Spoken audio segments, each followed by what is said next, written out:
right, Christian, welcome to the Jacob Koutas Show, man. Thank you. It's been a long time coming. Yeah, it has.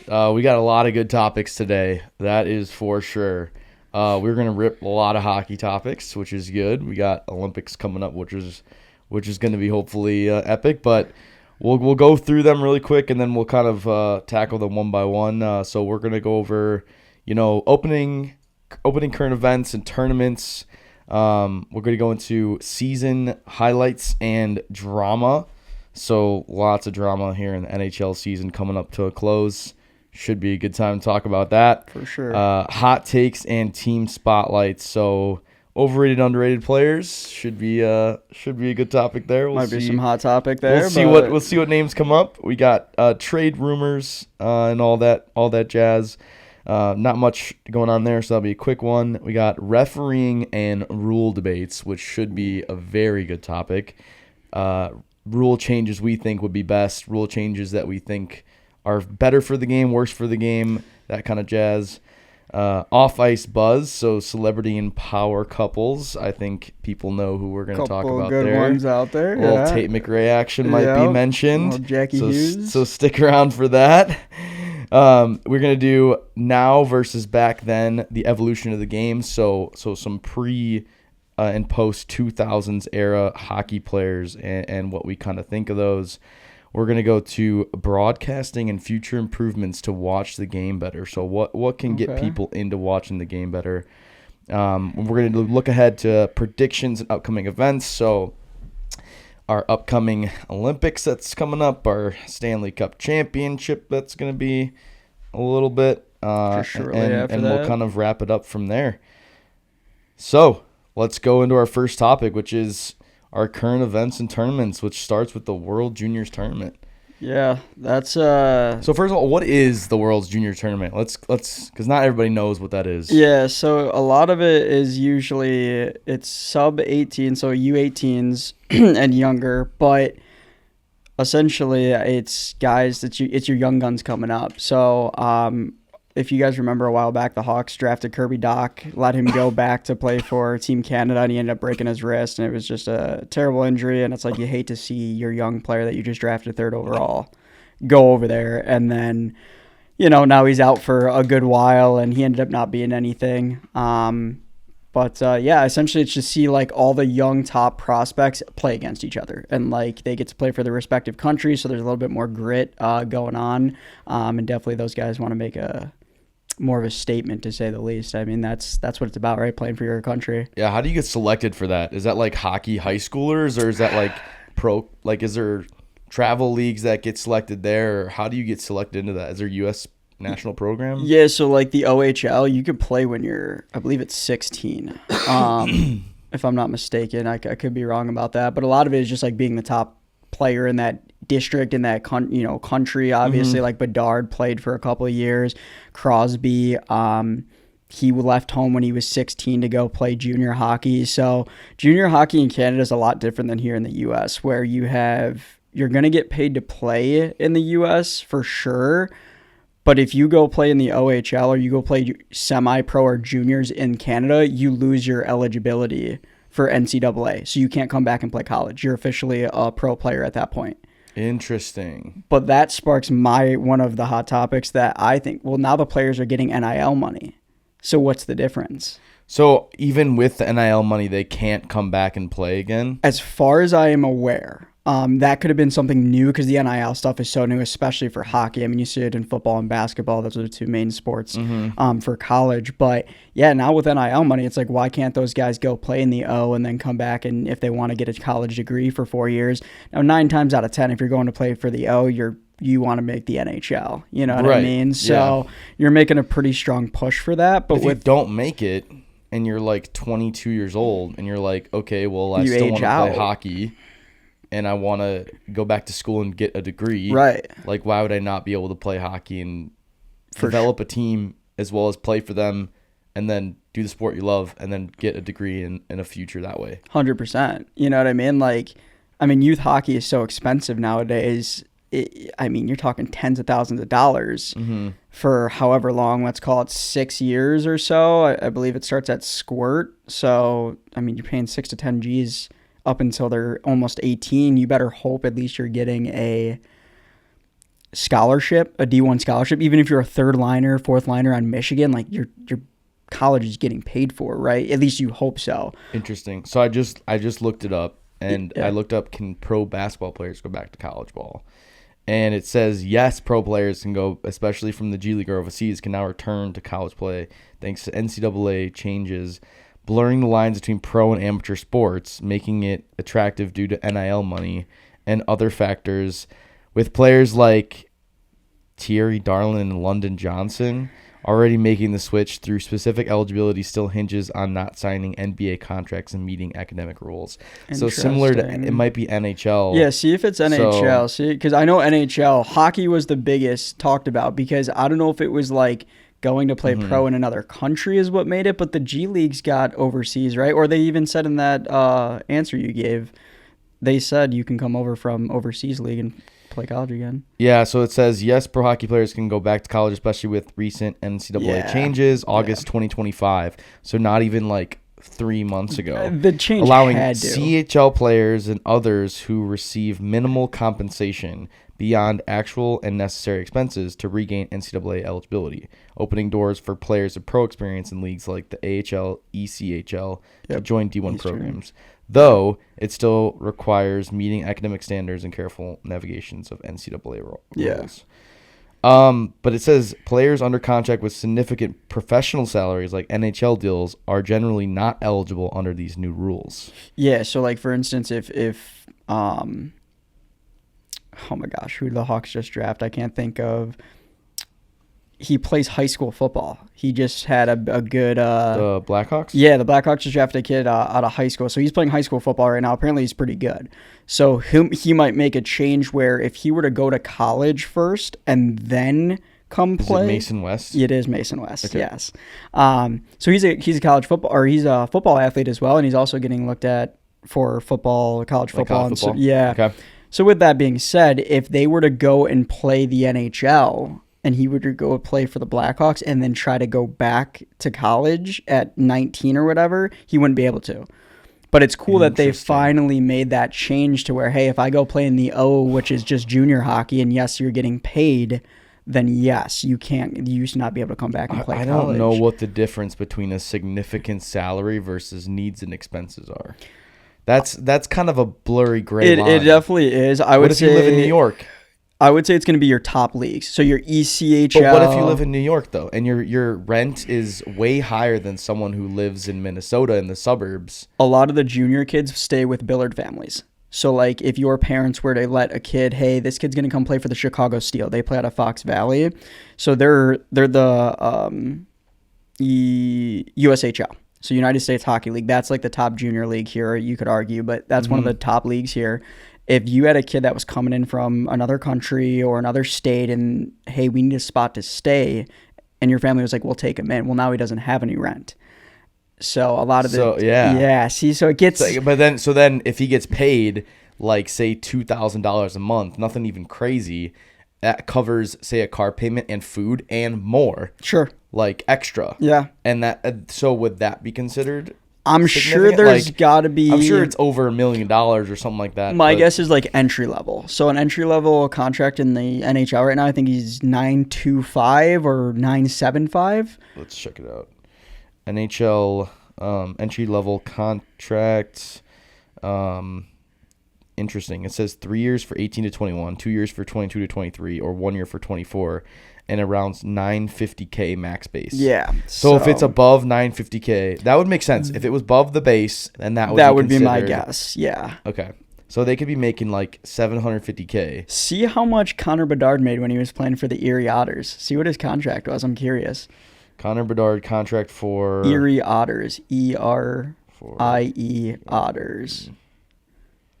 Otters. See what his official bank account statement. Now, granted, he had a bunch of sponsorships and stuff, so I'm sure he made a pretty penny. It was 3 years at $2.85 million. Yeah, so he was. So you can definitely go ECL with them having a $950,000 cap through the 2025-2026 season. So I think their cap is probably that the entry level to the NHL. Yeah. Because then at that point you're pro. And even the O guys, like they are pro for sure. I mean, my uncle had a really good hockey career. He left home at 15 to go play for the Omaha Lancers. I'm not even sure they're still around anymore, but he left home when he was 15, stayed with the Billard family, and I don't know necessarily that he was paid to play because that was the USHL back then, so I'm not really sure how that ended up working out, but free stay, had a Billard family, food was taken care of for the team, travel with the team, all that fun stuff. So I mean, that's almost like you're getting paid. Yeah, you would consider, you can look him up on Hockey DB and all that stuff. So he was, I would say, semi-pro, and then he went to UIC Flames to play a year there, and the team folded for basketball organization or their basketball club. So, So most of the draft prospects usually typically go through juniors. That or college. So Okay. like the Blackhawks have a couple kids in college right now that they drafted, and they decided to go the college route and get the degree to fall back on. So they're on the Blackhawks, but they play for college still? Correct. So like on Anton Frondell is in the Swedish league right now. Okay. He's playing in the World Juniors for Sweden. He scored the first goal for the World Juniors. It was backdoor one tap. It was pretty nice. Or 1T. But that he's still playing. So he decided to go back to his respective team in Sweden. Okay. And then once he's done over there, he can make his decision to, switch ship or jump ship and come play in the NHL. Okay, so it's not like a hard boundary of like you get drafted, you play for the team. Correct. Yeah, it's kind of like a medium area. Yeah. So like there's guys that'll wash out in Rockford. So the Rockford IceHogs is the AHL team, or even the Chicago Wolves for that matter. I don't even know who their farm team is at this point, or who they're. I don't know if they have one. They've been like Vancouver. Oh, it might be Seattle. It might be. They might have just got Seattle. It went from like Vancouver to like the Blues at one point. They were the Hurricane. I've never really looked into that and like how that all actually works out as far as. Let's see what pro team they go into. The Carolina Hurricanes there you go. Is a partner renewed in 2024 for 3 seasons. Yeah, so they got them till next year. So so they're the ECHL, serving as their AA affiliate. Which wait, no, I read that wrong. So AHL, and then they're back developing prospects for the Canes with Greensboro Gargoyles ECHL serving as their AA affiliate. Yeah, so like that team would feed into the Wolves, who would feed into the NHL. Correct. Yes. And this is interesting to me because, not to go off topic a little bit, but this almost seems like a structured system, in the most structured system that we have in terms of sports in the United States, with multiple tiers and divisions. And I feel like the only other example would be baseball, but soccer doesn't really have one. They just have really the MLS, and they have just recently MLS Next, which is like youth. That's only youth. Yeah. And basketball kind of has the G League, but they don't have a third league. Neither does baseball. Yeah. And then football doesn't really have anything, and they kind of have that other NFL prospect, so they don't really even have a second league. Yeah. So like this is the only sport that I see at the highest professional level that has a third tier of sport that's like well known. That's well known, and also like has players in it to where you'd see them actually make it up the tiers to go to the highest level. Yeah, and a lot of times they kind of wash out, I would say, before they get to before they actually get to the NHL. It happens all the time. That's why hockey is one of the hardest sports to go pro in. That said, the other sports make so much more money. So it's like, why do we need to continue to spread out the money throughout the leagues, I guess you could say, where college is done so well. And now with all the NIL stuff, it changes everything. I would imagine, and I don't actually know the fact about this, but I would imagine those leagues might start to get watered down a little bit, just because now you have hockey teams in college being able to actually give money, where before you were just playing for your scholarship. I mean, same thing with any college sport, basketball, all of them. But that being said, now they can actually get paid, which just changes everything. Yeah, and I think that it's interesting to talk about the different tiers of sports, because I personally think the more tiers of sports you have, the higher likelihood you are to actually see growth in each individual person. Because it's like, wait a second, if I work hard enough and become the best player on my team, I can move up into the next AHL team. Yeah. From my ECHL? Yeah. So ECHL, I work hard. I'm the best player. I scored 50 goals in a season. Yeah. Because I'm just that good. Yeah. And now I'm going to move up to my AHL team and get called up. And then if I do well there, then maybe I get called up to the NHL team. Yeah. And you can go climb those ranks like not easily, but relatively easier than you would be if you were just a guy in a men's league trying to play NFL football. Yeah. And it's like, in what structure do you go from just not playing to going back into the NFL? Well, it's really interesting if you think about it. The Canadian Football League, UFL, is that? I think so. Something like that. How many of those guys really make it into the NFL? I really have no idea, but that's just a question you think about. Where the Hawks got Frondell, he's over in Sweden. So I played a lot of franchise mode on NHL, all of them throughout the years. So the way that they've gotten really into depth with that stuff now, and you have regions for certain recruiters and stuff like that, or not recruiters, but scouts, if you will. Yeah. So like somebody has the Northwest region, blah, blah, blah. And then you have the overseas, right? So Pavel Datsyuk got drafted as late as he did because the Red Wings had their scout go out like 2 weeks earlier, and there was a snowstorm. And so none of the other scouts ended up catching their flight to go out there. So they knew they were going to be able to get him simply based off nobody was going to waste a high pick on Datsyuk when nobody's seen him. Mm-hmm. Sure, they've seen film and stuff like that, but back then it was much different than it is now where you can stream everything. Yeah. So yeah, like they knew we could get this guy late and pick other players just because nobody else saw him. Mm-hmm. So it's kind of crazy. That's a crazy good play. As far as I know, that's the story. Maybe I could be wrong. I like that story. But if there's anything else, it's wrong. Yeah. Because you've heard it here on Jacob Koutas' show. You know. Yeah, that is a really. I would think that's such a good play and also a bold play by the general manager and the management team. Yeah. That's the big kind of decisions that would be made in that aspect. 100%. Like knowing people's flights got canceled because of the weather, understanding the dynamic of it, understanding no other scouts took him and really got a good look at him and being like, we can take this guy later because no one knows about him. See what he was drafted overall. I want to say it was out of the top 50 for sure. I don't even know how to spell his name. DATSYUK. Yeah, I believe so. Pick. Let's see what it says. So the docs, he was 171st overall. Yep. Being considered a long shot, he developed into a legendary two-way center, winning multiple Stanley Cups and individual awards, proving late-round picks can become superstars. Magician. Now, maybe that story isn't accurate. You might have to check that story now that it make it sound like he was a long shot to begin with. But the best late-round draft pick. I mean, let's see if there's anything. I could have sworn I read that in a hockey magazine. Maybe they got me. I mean, or maybe I read something online, but yeah, I mean, I could have sworn that's what happened with something with the scouts and flights, but here you are, you know. Yeah, it's not really saying anything on here about that. Yeah. It's kind of just saying in some cases players with great skills and potential can be overlooked, falling into later rounds and drafted before they are selected in most cases, and players picked in late drafts do not reach the NHL in significant capacities. Yeah. But I have a feeling that not everybody here has the full story. For sure. It's definitely possible. You could look up maybe the snow story or something. But the other thing that I'm a little biased due to the fact that I love hockey. I come from a hockey family.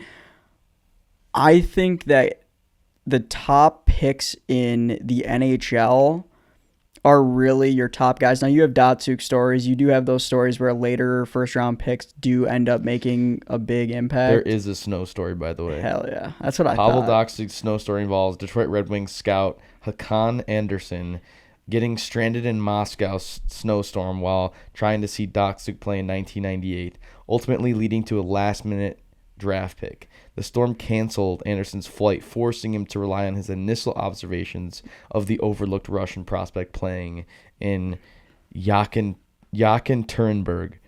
I think I said that right. A tough trip to Moscow and convincing management to take a chance on the skilled but undersized player late in the draft, turning him into a Hall of Famer. Yeah, there you go. So I was right. So basically, massive storm forcing the flight to be canceled. So it kind of worked out both ways if you think about it. I'm sure there's certain scouts that didn't make it out to him, and then he couldn't get home to let the Red Wings know. It sounds like that's what it's kind of alluding to. Stuck on the ground. He had seen him play only twice, but was convinced there's enough skill and work ethic to advocate for him. Yeah. Under the radar, he's largely ignored by other teams, having been passed over in 2 previous drafts and playing far from the usual.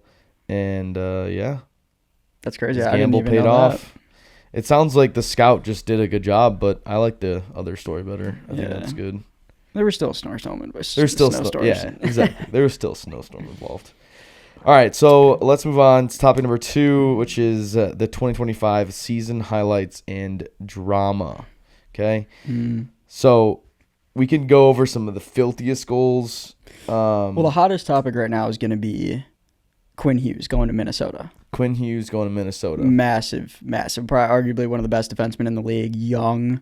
And he just got traded over to Minnesota. Vancouver just fell apart. They looked really promising. I really liked the build of that team for the most part. And then they just completely pooped the bed, to say the least. I mean, it was bad. So now I think they're going to unload a bunch of players, depending on what they can get for them. But that was a blockbuster trade because Minnesota's head coach was on Spit and Chicklets with Whitney and Bissonnette and Yandel. And he came on and just basically told them, he was on my radar, but I think the trade went through on a Wednesday or a Thursday.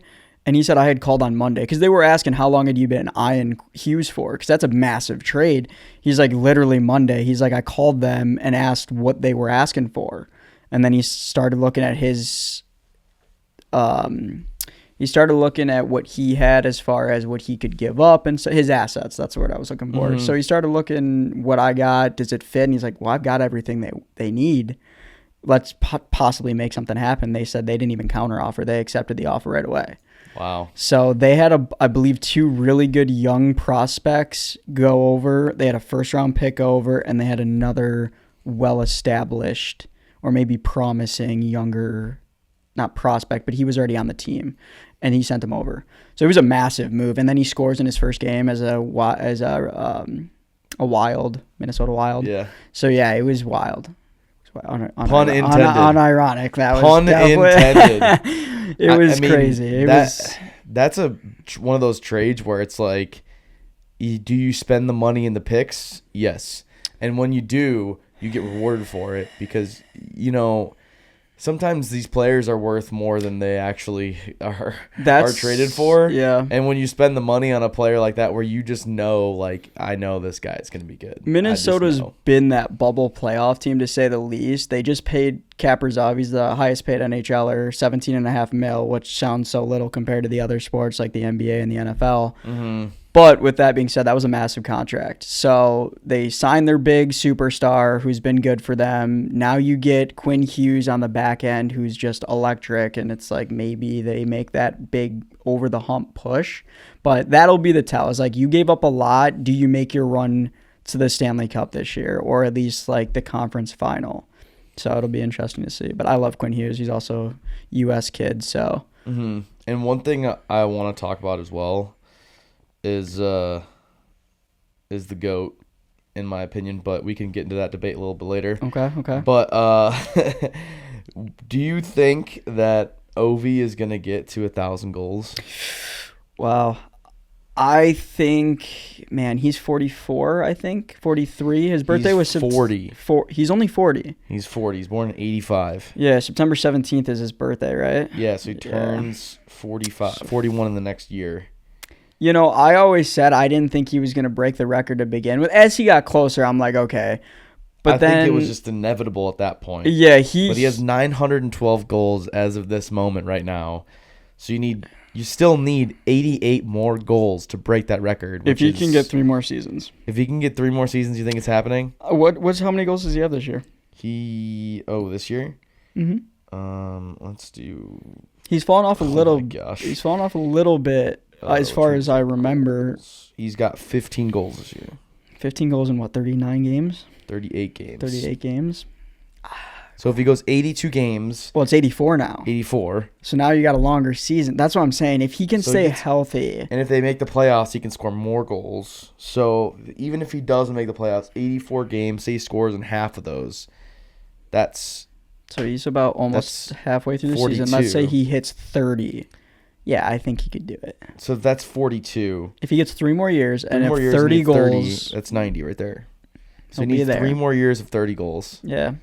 I honestly, he might not be like your best player, and you're not like starting lineup, second line, maybe third line. Oh no, he's definitely first line. He's one of your best. He's your superstar. I mean, yeah, I guess he's so. Getting old. The craziest stat, my favorite stat about Ovi, third most hits in NHL history and the number one goal scorer. You don't see that often. He hits and scores. Yeah, like you don't have superstars that are dropping hits like he does, or at least did. He's a little bit. He has 18 assists as well. Yeah, he's not. He's getting old. He's still got it. Dude. He's still got it, dude. It's crazy how many points he has. That's my favorite stat about Ovi. 1,600 points.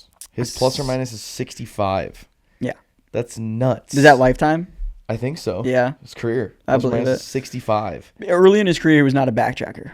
He was not a back. He wanted the puck. He was, let me take it. Let me do the offense. But it worked out for him. He learned later becoming a captain and being the leader of the team, knowing he was going to be the franchise guy. And again, these kids, could you imagine you get drafted at 18 years old and you're going straight to the league, whatever you're playing, whether it be soccer? I know you're a big soccer guy. Yep. Could you imagine you go straight? Now, I don't know how soccer works compared to some of the other sports. I like Champions League, and I got a little bit more into it the last couple of years. There's 15-year-olds that play professional soccer. Right, yeah. What was the kid in France, right? Well, there's a couple different kids. There was one that I recently... There's a kid in Spain who's like an absolute animal, Yamal, and he's like 18 now, I think. Okay. So he'll be 18 going to the World Cup, but he was 16 going into the the Europa tournament, which is the European tournament. Yeah, I think that's who I'm talking about, because I watched that tournament and they were saying that he was like 16 or 17. He was the youngest player to score or something like that in the entire tournament. And then he literally carried the whole team. And so it's like he was the guy. And and you're 16 years old, and it's like you should be like learning how to drive a car, and he's literally like has enough money to buy a Bentley. Best players in the world, and Lamborghini. He can do whatever he wants to do. But that's the kind of people that they bring up is they in Barcelona's academy and Real Madrid's academy and all these premier academies. They bring up the best players in the whole world. Yeah, and that's the whole point. I was looking on DraftKings and I saw that U.S. is like plus 8,000 to win the World Cup, which is pretty good. Is it really? Good. Those are pretty good odds. Like that's pretty good odds. Like you'd be surprised. No kidding, because I know it's very hard to win the World Cup, but that's it should be around like plus like 16. I've talked to a semi-pro goalie that made it in. I believe he played in the MLS. He watered out or whatnot. He's older now. But he was saying that like the U.S. development is just a joke. Like they don't have an identity. But that's just obviously soccer talk. I don't want to jump too far into that because I'm sure you have your opinions on. I do. Yeah. And to give you a quick spiel on that, it's getting better. That's what I hear. That is what I hear. Is it should be something to be a little bit more exciting. And this will be the last thing we can jump back to hockey is. Once this World Cup takes place, investors will start realizing what soccer's actually about and like what it takes and be like, okay, this is awesome. Yeah. This is so cool. Yeah. I want America to do better in this. Sure. And then you're going to get your big money people being like, this is so cool. I want our teams to be better. What can we do to make them better? Dump a bunch of money. Yeah, would you argue... Here's millions of dollars. Make a cool team. I want that to be built from me. Would you argue... This is the last question, then we'll jump back to hockey. Would you argue that Messi really started to... Him coming over to MLS in the States started to kind of maybe rocket that a little bit more than kind of a steady, hey, we're going to eventually get there, and maybe that made a little bit extra jump? I don't. Okay. Seeing what Inter Miami did as far as even revenue. I don't know if you've looked at their revenue. The thing is, I don't think his impact is as big as David Beckham's. Okay, fair.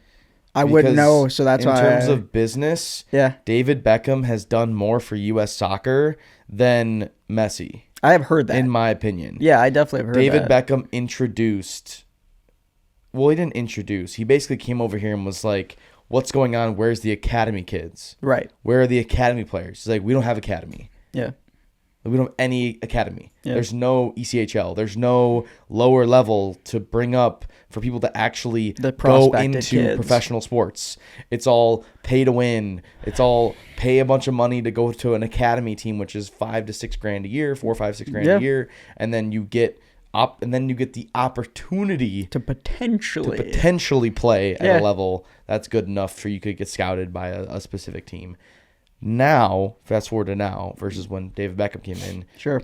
Every single team in the MLS has to have an academy. That's nice. So Chicago Fire completely rebranded. They had a youth team that was not associated at all. They were like, boom, we're not associated. Separate entities. Yeah, and then now that whole Chicago Fire travel team is gone. And now Chicago Fire has the academy, which basically was previously the Chicago Fire team. Makes sense. So it's like CSY, whatever, Chicago Fire Youth Soccer. Yeah. But in my opinion, those decisions that basically David Beckham came in and was like, what are you guys doing? Like top level businesses. He's restructuring it so that these kids finally have a level to get up there. Yeah. And then USL is now challenging MLS, which is a whole nother conversation. They're challenging MLS by creating their own Division 1. So just like say there's NHL and then there's another entire new league coming out that's registering as a first division team, professional sports. It's kind of like Live Golf PGA type deal. Yeah, Live Golf PGA type of deal. Okay. And then what's going to happen, hopefully, is that they merge into one and become a structured tier system, so where you can go up and down when you win or lose. Yeah. So if like say some team loses and go all the way to the bottom, they get demoted and then they have to get promoted back in. Similar to what's going on over there in England and all the European countries. Yeah. Hopefully that's the case.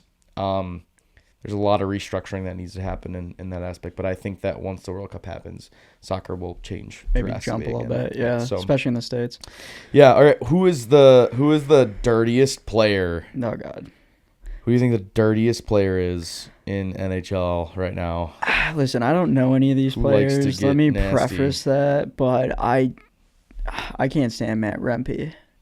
He's just a goon, dude. He does not do a whole lot out there. People are like, oh, Ryan Reeves, and you definitely have. And I'm sure the East Coast love Tom Wilson, for sure.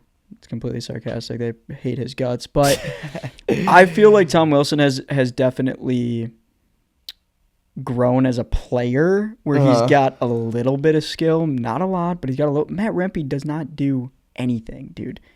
Look how many suspensions that kid's already got, and he's a young player. That's the thing, is like, I understand he's a big player, and a lot of rules have changed as far as like momentum goes and how you're hitting guys, and does his shoulder come up, does he leave the ice, all these things, right? That being said, biggest goon in the NHL, no doubt about it. I just looked up a couple of different players of what this thought, and Brad Marchand? Yeah. From the Florida Panthers, considered the dirtiest active player in the NHL. That's crazy. He definitely... I just think he's just a hitter. He's just a big hitter. No, he does some scummy stuff, dude. You for think sure. So? Oh, yeah. Okay. Yeah, he's definitely had his fair share of slew foots.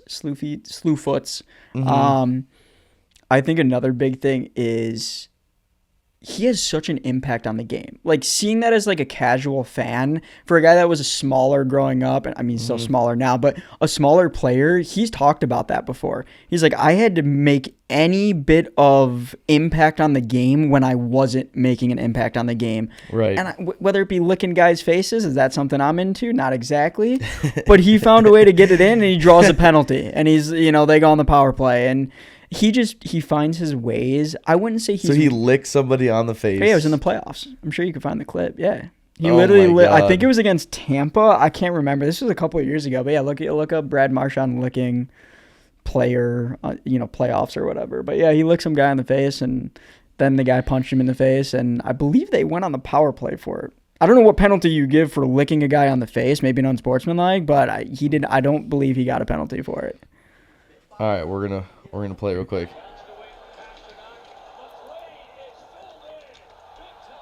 This is a minute clip. It says, "Oh, here we go. They're getting in the scramble." Yeah, it's after the whistle, I believe. Like,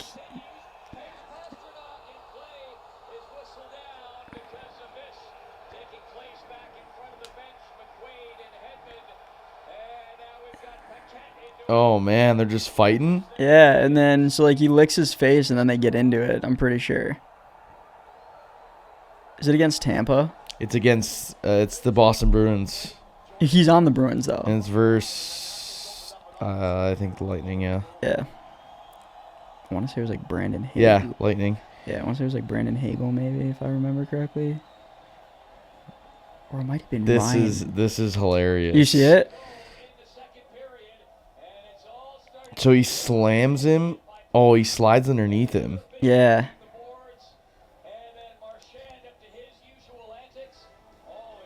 Oh, he licks him right in the nose. Right in the nose, dude. Right on the nose. That's disgusting. And let me tell you, I've had some snots come down the nose, especially in like a cold rink while you're on the ice, even though you're on the, I mean, obviously you're on the ice. So it's a little cold and you get some boogers in there, maybe a little loogie in your mouth.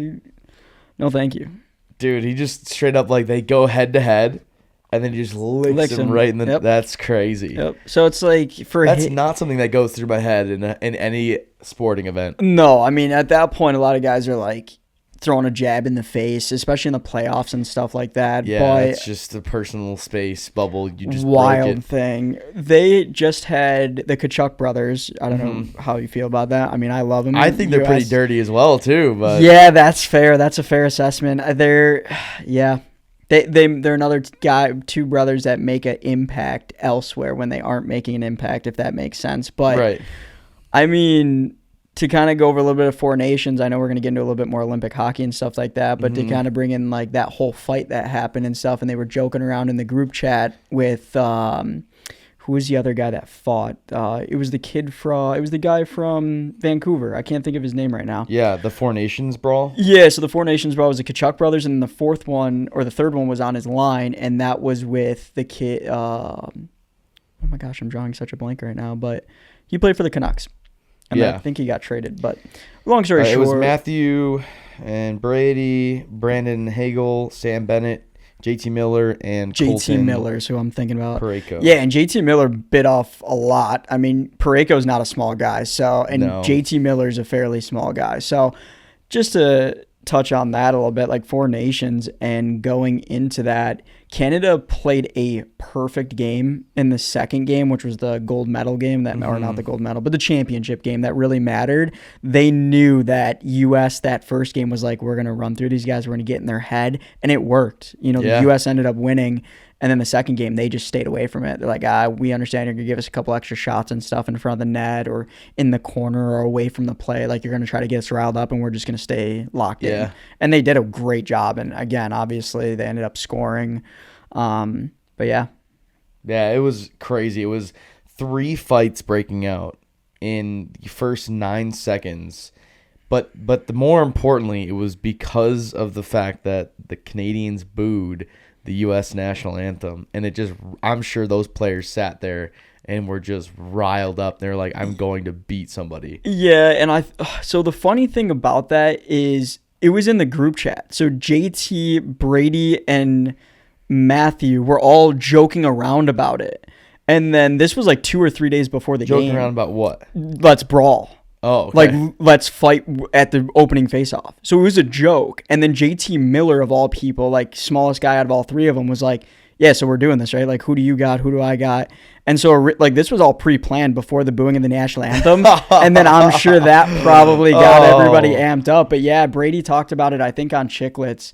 And every time I reference Chicklets, I'm talking about Spittin' Chicklets. It's a biggest hockey podcast. Yeah, so it says the intensity was heightened by booing of the U.S. anthem I'm sure before the game, leading to a planned escalation by players. Yeah. Like the Tkachuk brothers and Miller to set the physical tone. Yeah, they were planning it in the group group chat. Already planned it. It was a joke. Like, Brady and Matthew talked about it, and they're like, we couldn't believe that Miller was the one that was like, yeah, we're doing this.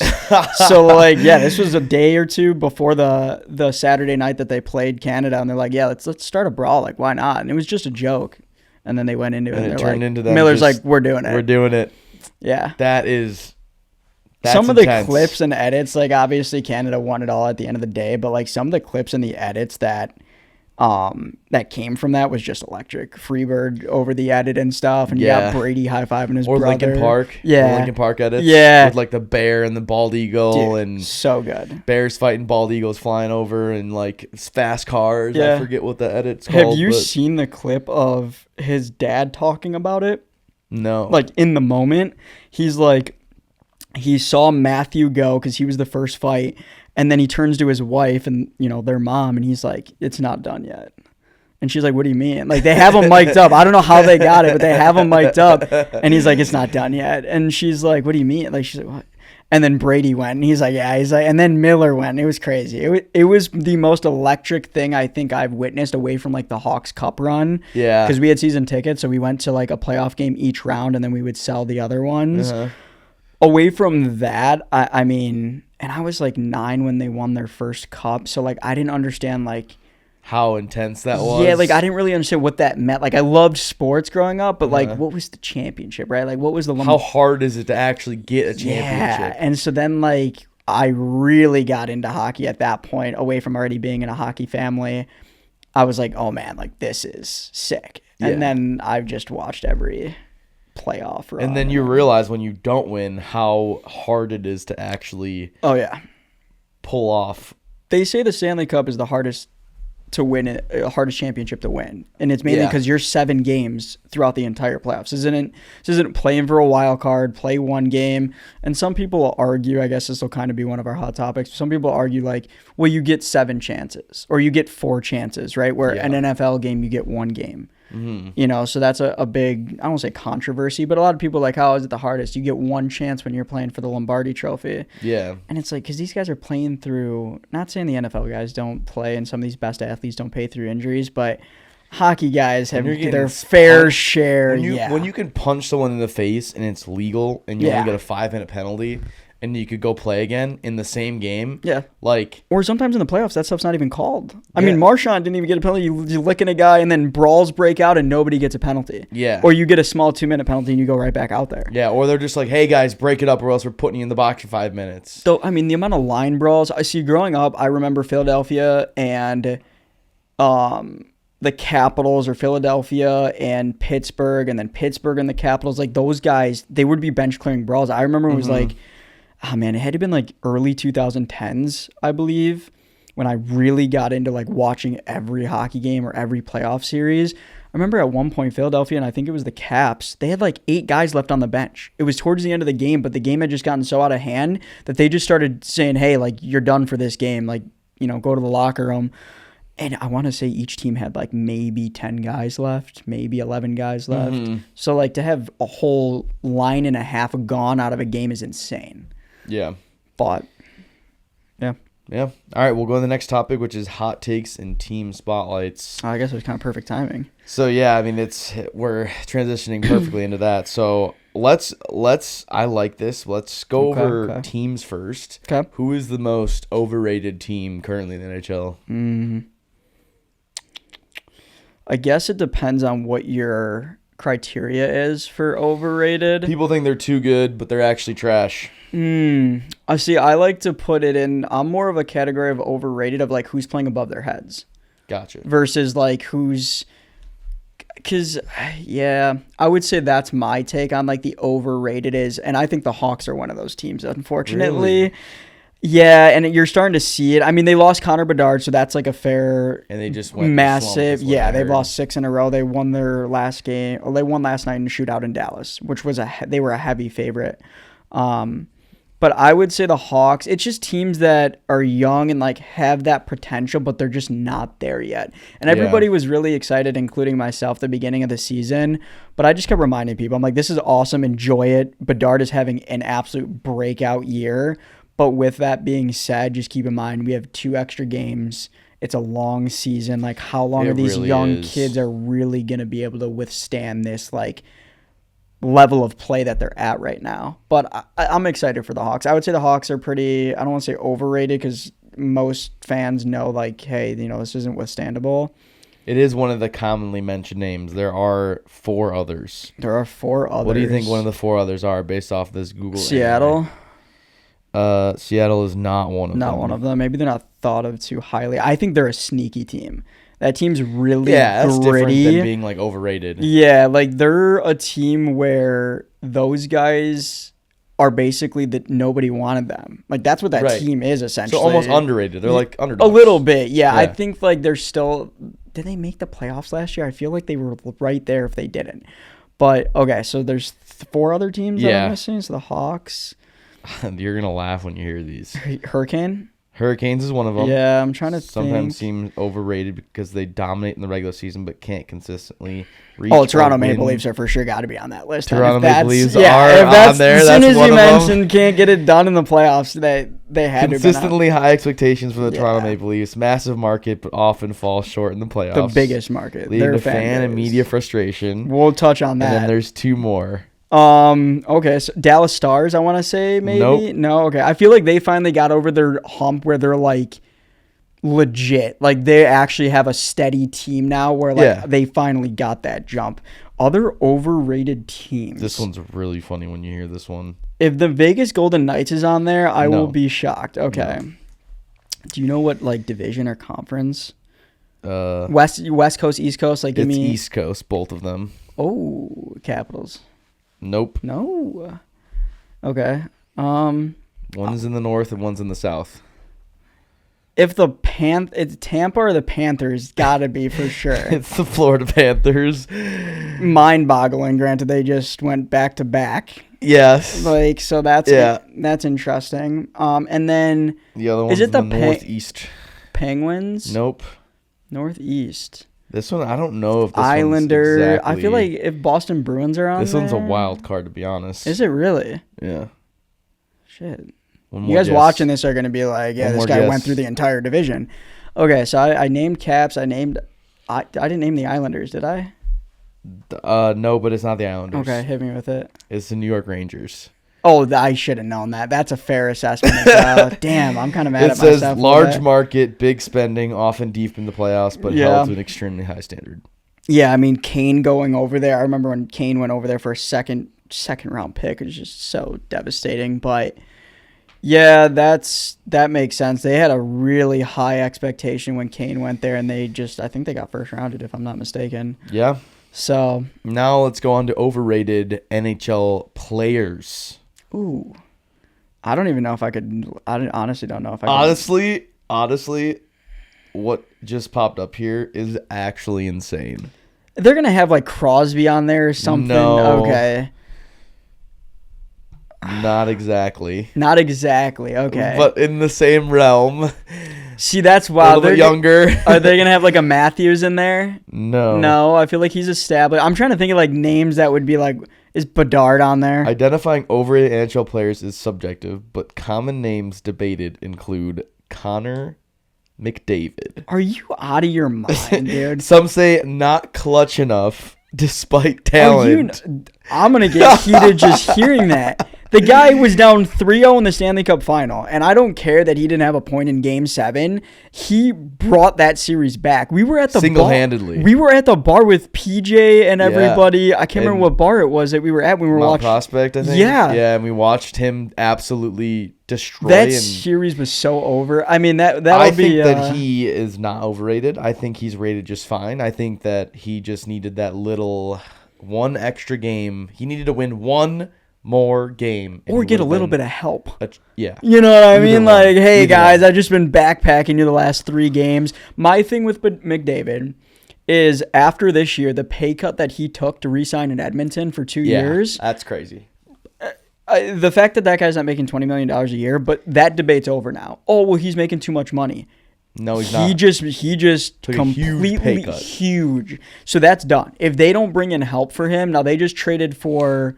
I want to say it was Pittsburgh. If Jari was still in the Penguins, they just traded for a new goalie.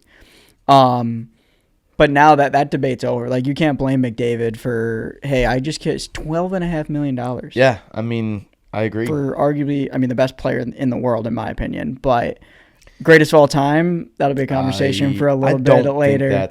I don't think he would be in that conversation, to be Not honest. yet. I think he's one of the greatest, but I don't think that you can go back to back L's in the Stanley Cup final and be Yeah, considered the greatest of all I think time. the winning is may keep him out depending on if he stays in Edmonton or if they can get it done at Edmonton. I think that Darnell Nurse is one. You want to talk about overrated? All right, here, Darnell Nurse. One of the most overrated. What's his contract at right now? 10.5 mil? 10 mil? Definitely not on this list. That's insane. That guy is a bum. Or maybe not a bum. But that guy is, let me tell you, overrated. 10.5 mil. And you think about some of these other players, defensemen that are making, look up the most paid NHL, highest contract defenseman in the NHL right now. I'd love to see this list. And I know that depending on when you renew contracts and stuff like that, it makes a difference. 25 defenseman contract averages. Is he top 5? What's his name? Darnell Nurse. He's number 10 at 9.2 mil. Oh, he's at 9.2. I wonder if they're structured that. Number 1 is 11.5 mil, so it's only 2 mil difference. Is that?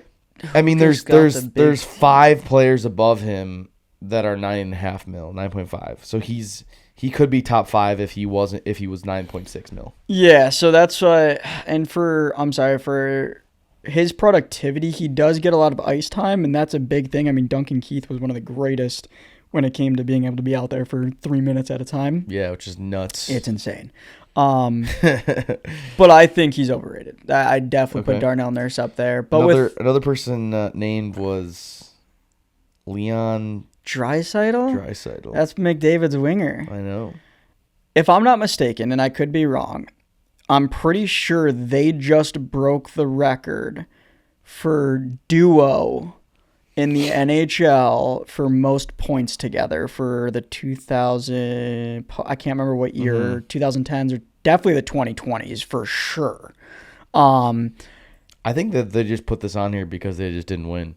It's definitely possible, but at the end of the day, those two guys carried that team. Yeah. I mean, and again, they're really good. Yeah. People are going to argue about the whole contract thing, but now with McDavid taking as big of a pay cut as he did, like he should be making no debate, yeah. I mean, at this point, he's not the greatest of all time, but he's definitely not overrated in my opinion. No, I think that if it's team to win the Stanley Cup. Sure. I think it's much different than a majority. It's crazy how much better than he is than the rest of the NHL. People, the casual fan, if you're not really watching him play. I am not an Edmonton fan, and I could care less if a Canadian team won the Stanley Cup ever again. Right. I would love it to stay in the U.S., but at the same time, a lot of Canadian players are on the U.S. teams anyway. That being said, it'll be an organization reason as to why he loses or he doesn't win a cup. Right. And that guy is light years above the NHL. It's insane. He had 69 points in 36 games, maybe 39 games like a couple days ago. So it's pretty good. I'd say it's pretty good. The next one is Trevor Zegras. Yeah, I could see that one. He had a lot of hype. He's mentioned by peers as overrated.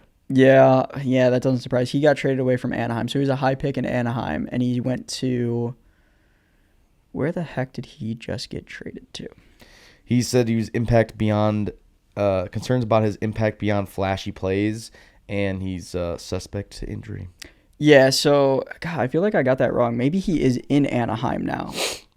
See, where was he drafted at? God, I can't believe I'm blanking on this. This is embarrassing. I'm supposed to be the hockey guy, right? Yeah. Voted most overrated player in 2024. I believe it. He's dating what's her face. Talk about celebrities. D'Amelia? Yeah, what's the sisters? Charlie and Dixie? Yeah, Dixie D'Amelio? He's dating one of them. He's dating I'm 99% sure. It's got to be Dixie, I'm pretty sure. He's on the Flyers. So he got drafted by the Flyers, or is he on the Flyers? I think he's on the Flyers. Yeah, so he left on Anaheim in so I was right last year. Yeah, so he got sent over to Philadelphia. He's flashy. So he does the Michigan goals, great in the shootout, a lot of fancy hands and stuff. But yeah, I could agree with that. I would say he's a little overrated. And controversial topic of overrated players. One of the people listed on here was Jonathan Toews. Some believe his legacy as a captain and top player is inflated relative to his offensive stats. Never hitting 40 goals or 90 points. Yeah, but that wasn't his job. Yeah, that's my argument to that is, you played with Kane and all that stuff, but that wasn't his job. He was a two-way defenseman, Two-way player. two-way forward for sure. And he was fantastic on the back end. And I'll tell you what, when the puck was on his stick in overtime, they called him Mr. Clutch for a reason. That's all I'm going to say. Yeah. I think that the goals he scores weren't many. I think they were more so important. Yeah. Of like when. 1000%. Because if you score a goal in overtime to win a playoff game, that goal is way more important than a goal when you're up 3-0. Yeah, or in a shootout when it's just you and the goalie and you need a big, he was clutch in the 5-hole. That was his spot. He loved going 5-hole. So to say he was overrated, I guess, obviously everything that happened with the sickness and everything like that obviously definitely changed that, to say the least. Yeah. It didn't help that he went vegan at one point. I don't know where he was getting his protein, from. Not saying that anything's wrong with vegans or anything, but as a professional athlete, that's got to be really difficult. Yeah, I don't know if that's even possible. Right. To do, because you'd have to do like pea protein. Yeah. And like you can only get so much. He went through it. Without supplementing. While also being sick with the sickness, or maybe just before it, I'm pretty sure him and his fiance had broken up at one point, like right in that same stint. And then whether he was vegan or not vegan, like that's also probably something that didn't help if it is true. So yeah, I mean, there was a lot. I wouldn't say he's over. How are you going to say a guy that's a gold medalist, 3 Stanley Cups, and he was the captain of the team in a first line. The other thing that people don't realize is they say, hey, this guy didn't put up this points. He was playing against every top line throughout his entire career. He was number one center on his team. Yeah. So you're playing against your Patrice Bergerons, you're playing against your Alexander Ovechkins, you're playing against the Sedin sisters. Like, you have all these guys that are Hall of Famers, and he was the guy stopping them. So it just wasn't his job, in my opinion. Kane was that guy back then. Those Hawks teams were just, it's a dynasty, to say the least. I hated to see how it ended. Yeah. Yeah. But parts of the season ended in championships, so I'm not... True. I hate to see how quickly it fell off. Yeah. I mean, once Hossa left, he was getting old and all that, and then it just kind of just went... Well, losing Hossa is arguably, this is one of my hot takes with the Hawks teams, arguably the biggest fall off for the Hawks. Well, he just got old, though. Well, no, he had the skin disease. Yeah. Yeah, so like the equipment, he couldn't wear it anymore. So not being able to replace a guy like that isn't like a great two-way guy that can score when you need him to, and he's a big presence. Body, yeah. He was top player for me in terms of like a utility. Like he could do almost anything you needed him to do on the ice. And the fact that he's never won a Selke trophy, which I believe is best two-way forward, if I'm not mistaken. Yeah. Best two-way forward, he never won it. So it was like Patrice Bergeron, who was, again, awesome two-way guy as well, but not one time in his entire career did he win it. Interesting. He went through it too. He was on Red Wings he was on the Wings when they lost to the Penguins, or I think maybe the Penguins lost first, and then he went to the other team and they rematched again, and then he lost again. I remember that, actually. It was like 08, 09, or 07, 08. Yeah, so he flip-flopped, and it just came. And it did not work out. Yeah. He's got the curse on him. On him. Yeah. All right, next one is trades and rumors. Honestly, the NHL, in all of its glory, does not have that many, like, blockbuster rumors or trade dramas as much as like the NFL or NBA does. Yeah, right now it's not really hot. Quinn Hughes obviously was a massive one, but away from that, there really hasn't been anything super crazy. People will say like the goalie trade in Edmonton, but that's not like a blockbuster trade. This offseason, after this next Stanley Cups and the playoffs finish, there's so many good free agents, and that's also why I think the Hawks didn't spend a lot of their money this past offseason. I think next year they're going to go and get Bedard's help. And if they don't, then Davidson should be fired. That's my opinion. That's my hot take. I think that's not a hot take. I think that's a good take. They're developing, he's developing well and everything. And it's like, yeah, but when do you get over that hump? How long are we going to develop for?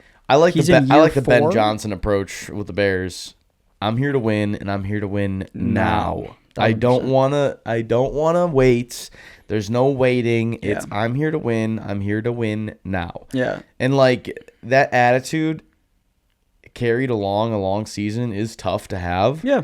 you definitely need to have everybody bought in. Starting 0-2, obviously. Yeah, like with the Bears. Yeah, but like for the Blackhawks, I think that they need to change the mindset of like, we are not building slowly around Bedard. Yeah. He's only as good as he will be good right now. Yeah. And I think he having tear a break, his ACL tomorrow, you don't know. Or dislocated shoulder like Which he did. Yeah. So, no, I agree with that. And again, that's kind of the difference between the NFL and the NHL is I think it does take a little bit longer to, in my opinion, the jump from the NHL or the jump from like even the AHL to the NHL is a massive jump. Versus like your SEC for college football, they say that's the majority of the time one of the better transitions for players.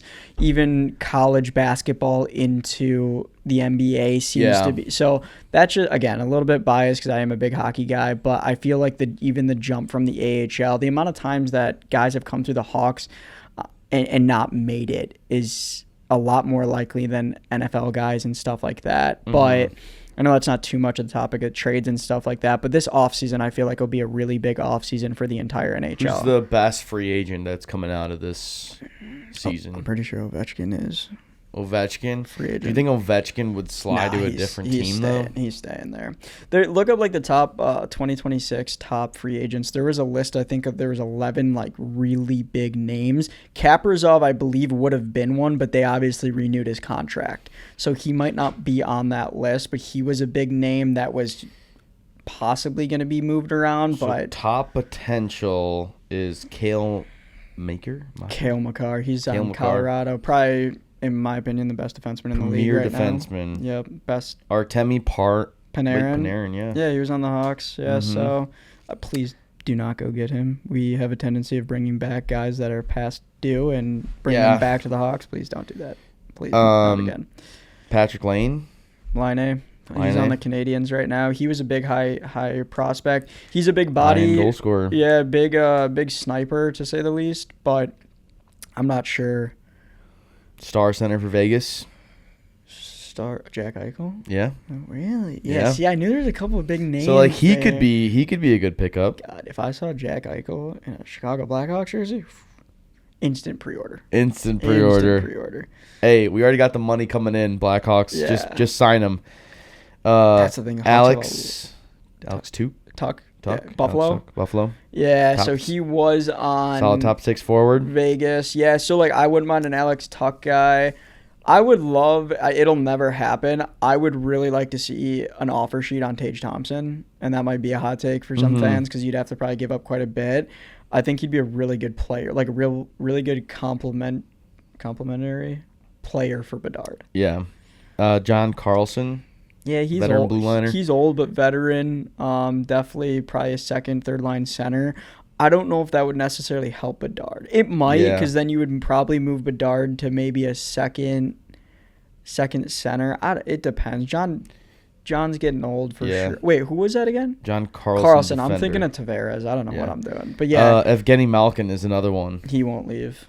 I think him, Letang, and why would he leave? Crosby will stay that trio. Yeah, they'll retire together. That's you'd think. Yeah, and then McDavid's gonna extend in 2025. He already did. So yeah, so that's what I'm saying. And Kaprizov, I think, was arguably up there as well. He was named.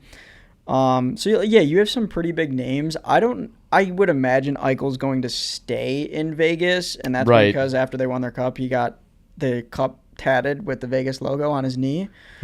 Or on his thigh. So I would say there's some good names, and there's probably some other names that they probably don't mention in there, but it's like some underlying guys. Yeah, I feel like those are all pretty decent prospects, though. They got a lot of money to spend. The Hawks have a lot of money to spend. Salary money or just money? Salary money. Okay. Yeah. So they can reach their cap pretty easily. Yeah, so the other thing is I'm not super familiar with all of the cap structure in other sports. Like, MLB doesn't have a cap, or if they do, it's like you pay like taxes if you go over a certain amount or something like that. Yeah, I believe that's the case. So something like that, where hockey, you have a minimum you have to hit, so you can't just dog. Interesting. Yeah, so you have a minimum ceiling or floor that you have to hit. What about the max? There's a max as well. I think the next 2 years it's also going up. I think last year it went up, and then again it's going up this year, and it might be going up a little bit more next year too. Interesting. So that's why the Hawks have a ton of money to spend. That's good. I just hope Hopefully they they can go bring and, in- yeah, just go and get somebody, dude. Get Bedard a little bit of help. I don't want to see Tyler freaking Bertuzzi Yeah. on his wing anymore. I hate to say it. Sure the guy scores, but Bedard makes guys around him better. Yeah. You know what I mean? Right. Look at Patrick Kane. I mean, Nick Schmaltz, he had for going from a 20-point, 30-point guy to 60 points. Panarin lighting it up with Kane. Like, there's certain players that just make the guys around them better, and Bedard's 100% one of those guys. And he can still get it done himself, too. Oh, he is that guy. Yeah. He is that guy. And for all the people that were doubting him, it's like he clearly took that to heart, and this year has been a breakout year for him. Which is good. Yeah. Which we love to see. Love it. All right, next topic is refereeing and rule debates. This is a really good one. I know you really want to talk about this. Yeah. Before we go into future rules that we want to change or talk about, Yeah. let's go into what are your favorite current rules about the NHL. Which ones do you love the most that make the most sense? People argue hybrid icing, but basically before, once upon a time, you had to touch the puck when a team iced it. Yeah. And so icing the puck, for people that don't know, is you got to get the center line, and you have to get over the center line and dump the puck in. If you dump it before, it's called icing. You have to take the puck, and you are now in a defensive zone draw, so there's a face-off inside of your attacking zone, or your defensive zone, but the attacking team's in the attacking zone at that point, and you also don't get to change. So a lot of that is strategic of I've been on the ice for 2 minutes and 30 seconds, which is an extremely long shift, and I'm exhausted. How do I get a change without taking an icing, right? Whether it be feathering a puck or my goalie freezing it. I thought the hybrid icing was good. People will argue that they wanted, you had to touch it before, where now if it just crosses the line, it's icing. They blow the whistle dead. I think a lot of pointless injuries that could have been prevented back in the day, whether a defenseman's going to touch it and forward attacking slides out on accident. Yeah, like even more so accidental ones where they're not trying to kill somebody and they like lose an edge and then they go into the boards together. Yeah. And it's like if the play was just already dead. Yeah. Why does it matter? Yeah, and they definitely, the refs, it's to the refs' discretion to an extent where if they see a forward is going to beat a defenseman, they won't call icing, even though that puck has already passed that line. Yeah. So. Yeah, I would say that is a good rule change from what it previously was, because previously you'd have guys like fighting for that and just going all out trying to hit it, but now it's like it's one or the other. It's done or it's not done, which is good. Yeah, I could get into this is more youth hockey that drives me nuts. Like what? Absolutely insane. What rules in youth hockey drive you nuts? There's icing on the penalty kill now. So in USA hockey, I'm not so I'm not sure if it's across like all now, like even in Canada and stuff. I highly doubt it. But in USA sanctioned games, you can ice the puck on penalty kill now and get an icing. And all that is to increase scoring. So the team on the power play. Wow. So penalty kill is obviously when a guy's down or a team is down. They take a penalty, they sit in the box, it's 5-on-4. The team that's dead, you used to be able to just shoot the puck. And you can still in the NHL. Mm-hmm. But now, excuse me. In the youth leagues, you can't. And all they're doing is just trying to promote scoring more. Yeah. I don't like that. Yeah. So imagine trying to get a change and you shoot the puck down and you get out, you make a good play, but if it goes too far and it's an icing and reaches that, goal line on the other end, you have to stay on the ice, as far as I'm aware. So you can't even change. That sounds like injuries. Yeah, I think a lot of it's promoting scoring. That's what it is. It's like they want more scoring in the game and being able to have more offensive zone draws and like the attacking team having more, time of possession in the zone. Yeah, I guess for youth it's not a bad development, but at the same time, I don't know where it stops because there might be college, because college is technically USA hockey. So I haven't been to a college. I went to a Wisconsin Badger Michigan State game, which was cool because I got to see the Hawks' second overall pick, Lashanov, play in that game. And as far as I remember, this was like 2, maybe 3 years ago now. It wasn't like that from what I can remember. But I'm curious now if they've made that jump across all the way up to college. I know like college would be the time where you stop that. Correct. Well, that's what even like some of the high level like AAA teams, Team Illinois, the Chicago Fury, which is down in Orland Park. the Mission, Chicago Mission, all these teams, right? All these AAA high-level teams. U18s or U16s and above, I feel like you're starting to potentially get looks. Like you might be talking to some colleges, maybe, or even just some junior teams. So it's like you're getting ready to make that jump potentially. I'm not a big fan of it. It's to promote scoring. I feel like it's a like kind of like soccer, where as a certain age you go to a bigger field and you get different rules, and you like there's like build out lines. So in soccer, like 7v7 really young kids, U9, U10, there's like a build out line to where you can't cross that line, and like usually U7, U8, you wait until the second person touches the ball in the kickoff. So, like, you pass the ball, and once the second person touches, then you can go rush. Yeah. And then, like, in U10, you do it, like, depending on the skill level, you just do when they touch the ball, and then you can cross the line. And then in the next year, U11, you just have the big box, and then whenever the ball is kicked is when you could go. Fair game. And then, so I feel like as they get older, the rules should change regardless. Agreed. Yeah, so for me, checking got changed. So Pee Wee used to be first year Pee Wee, which is... What do you mean checking? Like being able to hit, yeah. So like the younger kids can't check. Yeah. And it used to be the cutoff was Pee Wee. And then they moved it to Bantam.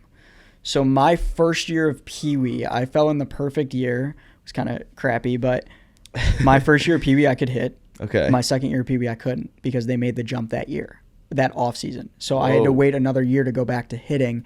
And Bantam is usually like 13 and 14-year-olds, I think. Mm-hmm. So like 7th and 8th grade, depending on birthdays and how that all falls. But I wasn't a huge fan of it. I understand it's to keep kids safe, but there's also a way of teaching. Like there's checking clinics as you're gearing up for that fall season. So over the summer, even in the spring league. What's more dangerous? Open ice checks or board checks? Open ice, 1,000%. Okay. I think it's open ice mainly because you can use the board to your advantage if you know how to take a hit. And this is kind of going into the argument of making that change. I didn't love it. Yeah. Because you're having 13 and 14-year-olds that are afraid to get hit because now they don't have, like, they're learning to be hit at 13 versus 12 or 11 and 12. And you could learn how to take a hit. I mean, there's one thing of getting killed in open ice. Like, there's not a whole lot you can do there. But, like, along the boards, you can use those boards to, spring yourself off. Yeah. So you absorb the hit, and then you give it back, essentially. So if you ever see in the NHL, you see it happens all the time, those boards move a lot more than they do in, like, youth hockey. Mm-hmm. And a lot of that has to do with, like, again, absorbing that hit and, safety reasons, too. Yeah. That's definitely interesting. Yeah. All right, what rules do you hate in the NHL? All right, so I wouldn't say this is like a rule that I hate. We talked about this a little bit, but the whole like it's playoff hockey, we're going to let this go but not let that go. I think you just open up such a gray area of like, I'm going to let that slash go. Ooh, but that one looked a lot harder, so I'm going to call that. And it's like, well, now the guy that just got slashed before is going to want to retaliate and vice versa because like, oh, well, I'm going to get away with it. And then you go and give a guy a shot and you don't get away with it. I think it's just tacky stuff like that. Goaltender interference is another big one as far as controversial. I have no idea what goaltender interference is anymore. You see these replays of some of these games and you're like, yeah, that guy clearly ran into him and it's a good goal. And then you see another game where it's like, oh, no, like he got shoved into the goalie by his own player. And so then it shouldn't count or it should count. And it's like, nope, no goal. And it's just like, I have no idea what goaltender. Yeah, I think that if one of your own players shoves the guy into your goalie, like that has to be not goaltender interference. Correct. And that is essential. I believe that is one of the things that they take into consideration when making the decision. Okay. Is did he go on his own force or his own momentum into the goalie? Right. Or was he shoved?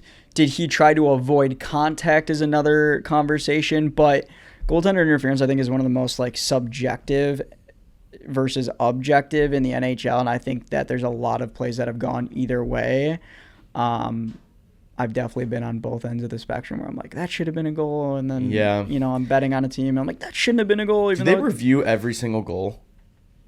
For the most part. Like, they may not, like, stop play, But if they think that something has happened, they review it. Yeah, and now you have a coach's challenge. So that was a new rule implemented 2 years ago. But if you get it wrong, you get a 2-minute penalty for delay of game. Whoa. Yeah. So whoa. I don't hate that. But like, think about why wouldn't you just lose your timeout? Yeah. Oh, you only get one in the NHL, so throughout the whole game. So why wouldn't you just lose that one throughout the whole game? Wouldn't that be better? I think you only get one. I think a lot of it too has to be with like scenario. Like depending on hey, I want to get a good. But then if you win, you keep your timeout. I feel like that's the standard law. Yeah. Like if you challenge. Is that how like the basketball and stuff is? Because I don't know. That's how almost. I know the NFL is. That's I'm how a big NFL football works. guy too. Basketball's a little bit different because there's. I don't know exactly if it's timeouts that get taken away, but underneath like 2 minutes, they activate the automatic review whenever anything happens that's eligible for review. They review it no matter what, which is good in my opinion, because when that comes down to it, it's like when the game's on the line, you don't want something to not be reviewed and looked at when it should be. If someone's slapping somebody on the wrist and clearly following them, but the referee just happens to miss it because of the angle or whatever, the light glares or literally anything, like you can review it and look at it. That happened last night in the Packers-Ravens game. They called 12 men on the field against the Packers. Yeah. And not to switch topics, but the review assist or whatever went back and they counted it. And they said there's only 11. So they picked up the flag and they reversed the call. Yeah. Yeah. So it's like I think those things are good. I think the biggest thing of why they have the penalty and they call it delay of game is they don't want a team randomly challenging a goal that was clearly a goal to give their team a breather. So they don't want that to be a part of the game. But that's what I feel like the timeout is for. Correct. Yes. But I guess, so my thing is like, if you're in the second period or maybe even the third period and they score a goal early in the game or early in the period, you may challenge that. And now you're only down 1 goal versus 2, where late in the game with 2 minutes left, you're calling a timeout to rest your guys. Right. So I think like that's the two different aspects of it, especially with, I'm not calling a timeout with 18 minutes left in the third period, but I can challenge a goal now. There's a skill with it though too, because there is no like. That's another aspect of the game is like you better have a good video guy, because if you're getting they're seeing it on the iPad on the bench, but then they have the earpieces. I want to say it's the assistant coaches, but somebody on the bench, not head coach, has an earpiece that's saying challenge. Yeah. So the difference with that is there's no automatic challenges in the NHL. At least not at this point, right? Where the NBA, the NFL, inside of 5 minutes or inside of 2 minutes, you have automatic challenges. Well, there's probably booth reviews and stuff like that for goals. Yeah, if it's like an offsides goal or something, but for like goaltender interference, that's not an automatic review. You will always have to challenge that. Really? Yeah, so that's what I'm saying. So that's crazy. There's like an art to it, I guess, which sounds kind of funny, but there's definitely an art to it. Like, because you got to be no different than the NFL. Do you get 2 challenges in the NFL? Right? Or 1 per half. I'm pretty sure you get more than 1. Yeah, and you get a challenge again if you win it. Yeah, so that's the thing is in the NHL you do get to keep your challenge if you get it right. Yeah. So which is good. Yeah, but you get a 2-minute penalty for delay a game, which, knowing how hockey structures, the other thing too in hockey, there's a lot of dead time on an icing. Yeah. You may benefit from icing and getting that quick 30-minute 30-minute rest. Or sometimes players will purposely line up the center or not line up the center in the box or at the faceoff dot in the box. And then get kicked out. And get kicked out to give extra time. So there's like little things in the NHL that maybe isn't the same in other sports that I can understand. That rule I don't mind. My biggest thing is I don't know what goaltender interference is anymore. I have not a clue. And then the whole like not calling penalties because it's the playoffs, and I understand letting like certain things through or like letting certain things go, maybe like scrums after the whistle, like let them work it out and stuff. But like because they're both doing it and they don't mean to be brutal. They're just getting into it. Protecting a goalie maybe or something. It's game 6 or 7 and they're all just kind of hitting each other, and it's just nonsense, but they're going to just go as long as it doesn't escalate. Well, the one referee back, this had to have been a couple of years ago, they were in Nashville and his hot mic was on. And he was like, he made a comment about calling a penalty on the Predators, I think, or not calling, or giving them a power play. And he's like, yeah, I think I'm going to try to get them a power play. And he ended up getting fired. Well, they forced him to retire, basically saying, like, we want you to keep your pension. You've been a ref for however many years. Right. We're not going to fire you because then you may lose certain benefits. They're like, you're going to retire and you're done. Yeah. That's so crazy. It makes you wonder if games are somewhat fixed a little bit in that aspect. But yeah, he got caught on the hot mic. Well, it's good that they heard that and forced him to retire right away. Correct. Because that's the correct decision to Correct. make, is to get him out of there. Correct. You don't want the fixing. And right. I'm a gambler, so it's like, hey, if I'm on the right side of it, sure, I guess. But like, as far as integrity of the game, you don't want that stuff going on. Yeah. You saw what just happened with the NBA and stuff too. So yeah, what new rules would you add or change in the NHL? Like, what would you add to make it better? that's a good question. I haven't really thought about this in so long because I haven't been a ref or a coach in a minute. It's just a lot of time consuming, especially with like youth sports. What about like stick changes? So like I feel like a lot of times things happen where like a equipment manager will hold out a stick and they'll grab it and like score instantly. Yeah. Like, do you think that is fine? Yeah, I think that's fine. I think that's such a heads up play by the trainer, and it really brings full perspective of like how important the guys on the bench are too, whether it be a trainer switching out or, getting somebody patched up, or a equipment manager switching out a blade maybe that's like wasn't sharpened correctly and stuff. So just like quick on the spot stuff like that. I don't mind that stuff. Trying to think like what would be, as far as like equipment changes, that's an interesting one. The stick has evolved so much from wooden sticks to then not being able to have certain curves. So back in the day, like during my grandpa's era or whatever, watching hockey, Brett Hall, Bobby Hall, all these real old Hall of Famers, they would soak their wooden stick in water and put it under a door frame and bend the stick that way. Or they would heat it up with can't think of it. Just like a lighter? Yeah, but a blowtorch. A blowtorch? And that's how they would bend their blades. And so back in the day, like you could only have, still now to this day, you can only have so much of a hook, because back in the day they had crazy hooks on their stick. So that's something that I guess over the last like maybe 50 years, 40 years. Like what hook benefit does that give you? Being able to lift the puck easier for sure, depending on how your mechanics are. I guess that changes too. Like some players can lift on a backhand, but they can't a forehand. But just like being able to cup the puck and like maneuver, I guess, or have an impact on how the puck comes off the stick and stuff like that. So you have all these sticks that have all these different curves and all these different weights, but what they learned was the flex of a stick. So basically when you lean into a shot and being able to put your body weight into it, having the stick be flexible essentially, and kind of like slingshot or spring, like that's how these guys have been able to shoot harder and harder and harder. Because of the flex of the stick. Different technologies and stuff like that. I think a rule change that I would do would be you can score with any body part except for your feet and hands. Yeah, well, so technically you can. I would just make it an official rule, though. You wanted the Andrew Shaw goal. Yeah. That's what you want, the headbutt. I want the headbutt. That's what you want, the headbutt. I wanted the headbutt Andrew Shaw goal. Well, I just feel like it's so hard to score with your stick. But, like, if you could, like, knee it in and then you're, like, on your knees, you could just, like, slide your knee across. That's the soccer in you, for sure. Yeah, it is, but, like, I feel like that'd be such a cool rule because you'd be like, just kick it in. Technically, you can score with any body part if it's not a intent, like they say, kicking motion. Right. Or in Andrew Shaw's case, a head, like you are pushing the puck, so throwing the puck in. I think you should be able to header the puck in. I could get behind because of how rare it is. I don't if it's up in the air and you're just like exactly what Andrew Shaw. Yeah, like come on. It's such a rare. It would be such a rarity where like I don't know if like I don't know, you're not trying to headbutt a 97-mile-an-hour slap shot. So it's like it'd be so rare to the point where definitely possible.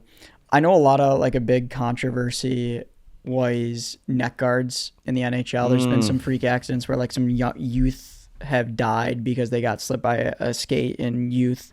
Yeah. So you'll see a lot of the World Juniors kids wearing neck guards. You'll see some bubbles, which is just a full visor. We call it the bubble. Yeah. So I'm surprised there's not more bubbles in the NHL. Yeah, they don't allow them unless you're injured, actually, funny enough. So, which is definitely interesting. yeah, I know they just sent out a mass email about not wearing helmets in warm-ups. So yeah, they that's had like a big thing. They had a rule implemented years ago for that purpose, and guys are still doing it now. And they're like, "Yeah, screw it, we'll take the fine." Well, like there's also the rookie lap where you're not supposed to wear a helmet. Yeah, so that rookie lap has changed now. Ever since that rule came out, you get the rookie lap alone. That's like the new thing. Okay. So without a helmet alone. With a helmet alone. So the whole thing is you come out of the locker room, you go out there, you do your own rookie lap by yourself, you get shot, go down the other way, get a shot, and then the rest of the team comes out. But you have a helmet on.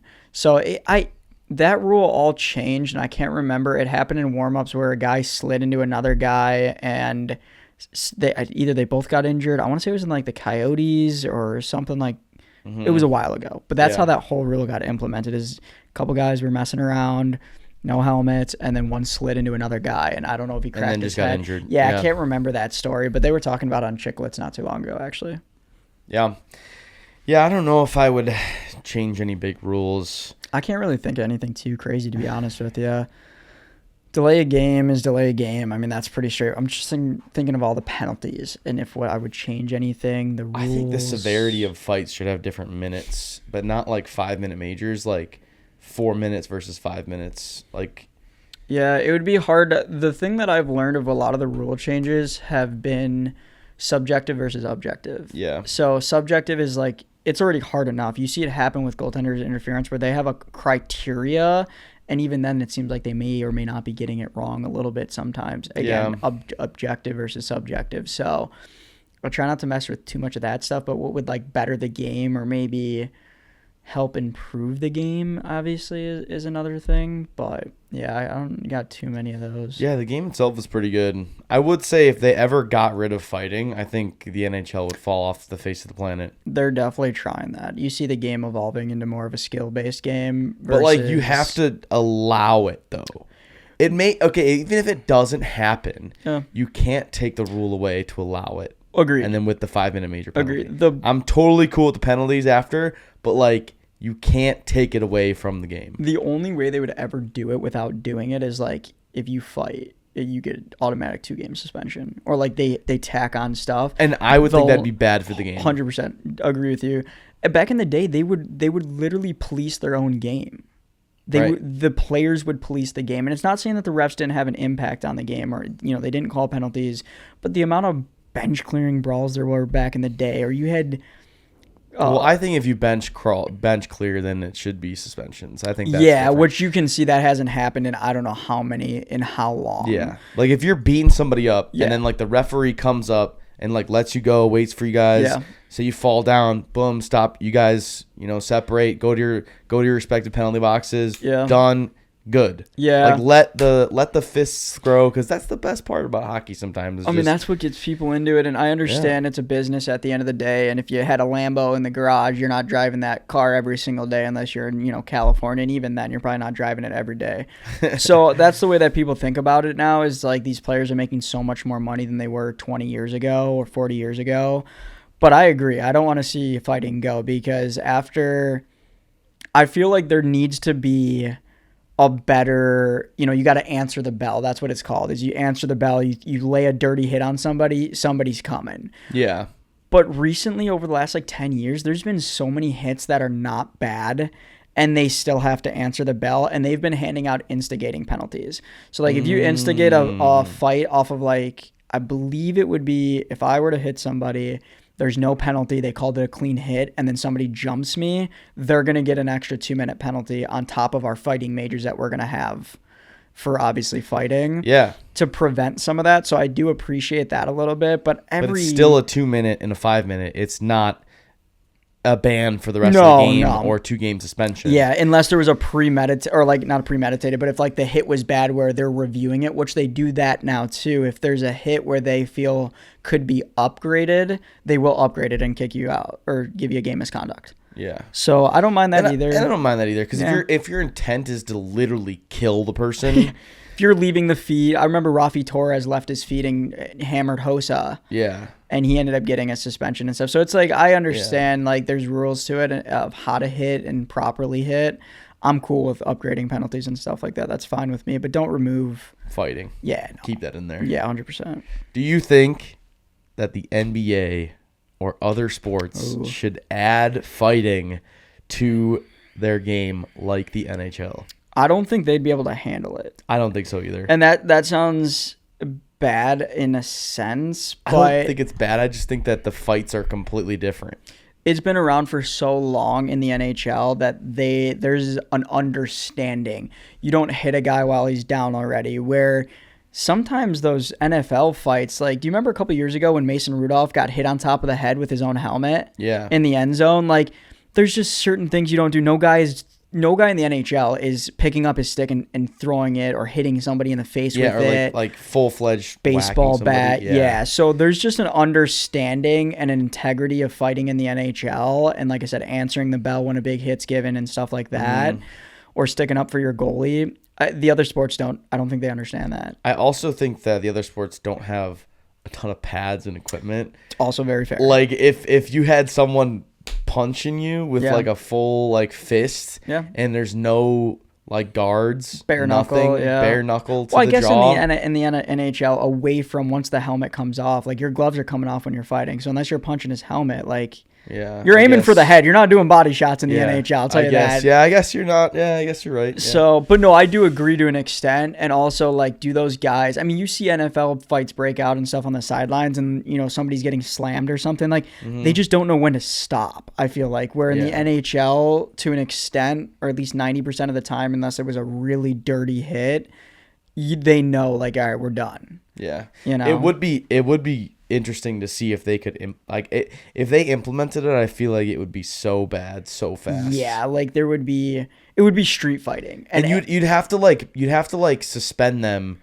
for like a whole quarter.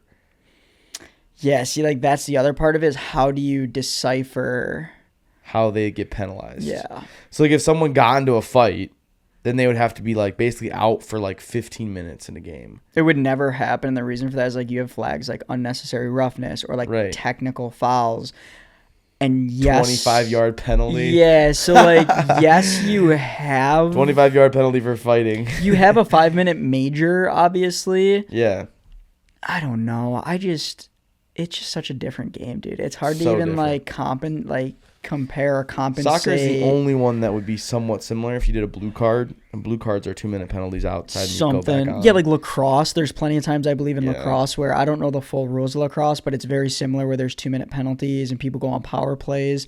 A lot more people on the field and stuff like that. But it's also more dynamic with NFL. It's like if there's one person that doesn't have a match, then you could like blitz every time. So like if you had one less person on offense, correct, you would be able to blitz every single time and still have the same coverage. Or even like you have guys, and like not to get away from hockey too much, but like quarterbacks and stuff, like, hey, I saw a cornerback go out. I know that guy's a rookie. He's played 4 games in his entire NFL career. Yeah. This next ball, unless they're going double coverage on that receiver, I'm going to that guy. I'm going to pick on that guy. Right. So in hockey, it's a little bit harder to do because it's a lot faster moving. And there's not a lot of isolation, where like in basketball, you can do the same thing. Mm-hmm. Set a double pick or a screen where you can pick and roll. Set a screen, switch Wembanyama's 7'6", with someone that's like 6'2". It's a lot different. Yeah. And it's just a different game. I love hockey and I would be interested to see fights in the NBA, but I don't think it'll ever happen in my time. No, and also I think the 20-man roster on an NHL team versus a however many, you got your bench players. I think the NFL roster is larger, but I do think... Yeah, the NFL is 53, obviously. I just think the NBA, impact on those players, a lot of times your third and fourth line players, and maybe I'm speaking out of my butt here, but a lot of your third line, fourth line players, especially your third line guys, they're getting a lot more time than your wide receiver 4. Than your wide receiver 5. Yeah, like maybe like 2-3 plays total. And even on those plays, are you in there for a run because you're a better blocking wide receiver, or same thing with tight ends and stuff. But yeah, your third line center or your third line wingers are probably going to be a lot more impactful on the game than maybe a wide receiver 4, 3, 4. Again, that's my opinion. maybe not wide receiver 3 because you got a lot of slot receivers and three wide out sets and everything. But to correlate to hockey, if you're sending out a third line center versus their first line, or if they somehow get that matchup because they get last change as the home team and stuff, that's another rule in the NHL. If you're at home, you get last change. So you can really match guys up a lot easier. I can't imagine a third line left tackle going against a Myles Garrett or a Micah Parsons or a Cross. You know what I mean? Getting slammed. Yeah, so they just have a much bigger impact being out there more often in the NHL. Yeah, I agree. All right, next topic. This is a fun one.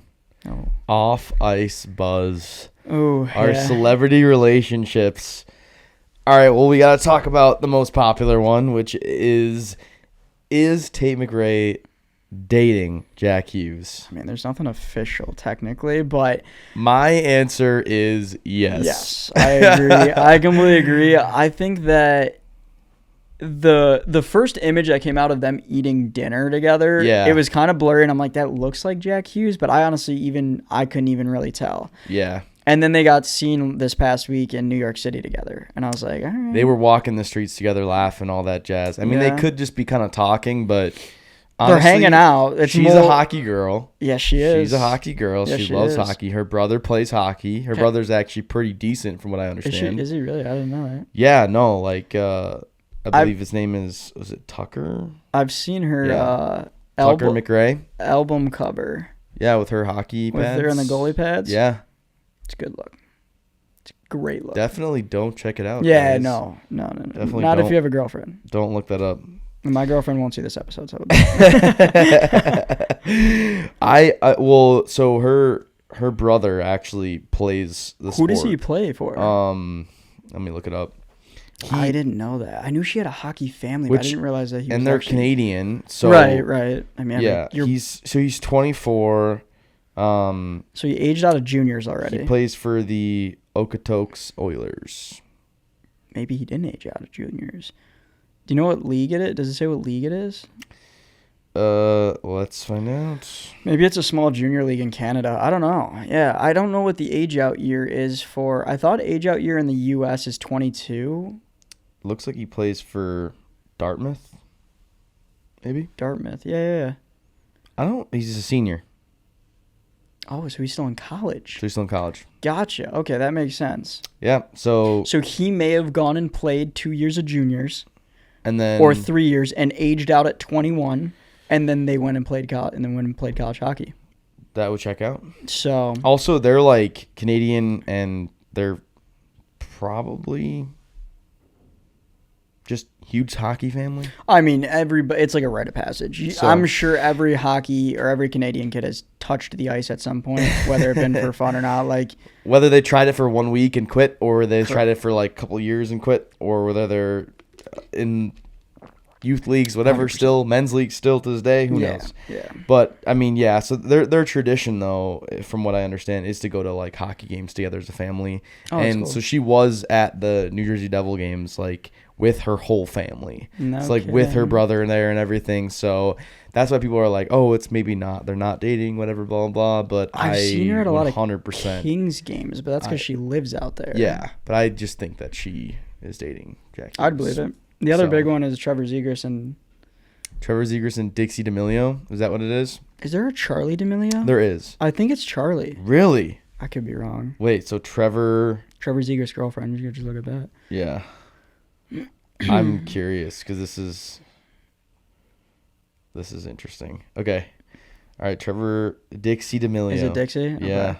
Yeah, I knew it was one of the D'Amelios. Yeah, I saw it on TikTok. She did a TikTok with him, and I think part of it, I could be wrong about this, but I think some of the NHL guys, especially the veterans, I think kind of has lost respect because, like, he's the Do you remember when for the younger guys? Not all of them, but him specifically. Really? Yeah, because he's like he was on like the NHL cover, which is normal and everything, but he's got more of an internet presence, I think. Remember when Juju Smith-Schuster was like the big TikTok guy, and he, like, a lot of players lost respect for him too? I think there's kind of like that part of it comes to that overrated. Really? Yeah.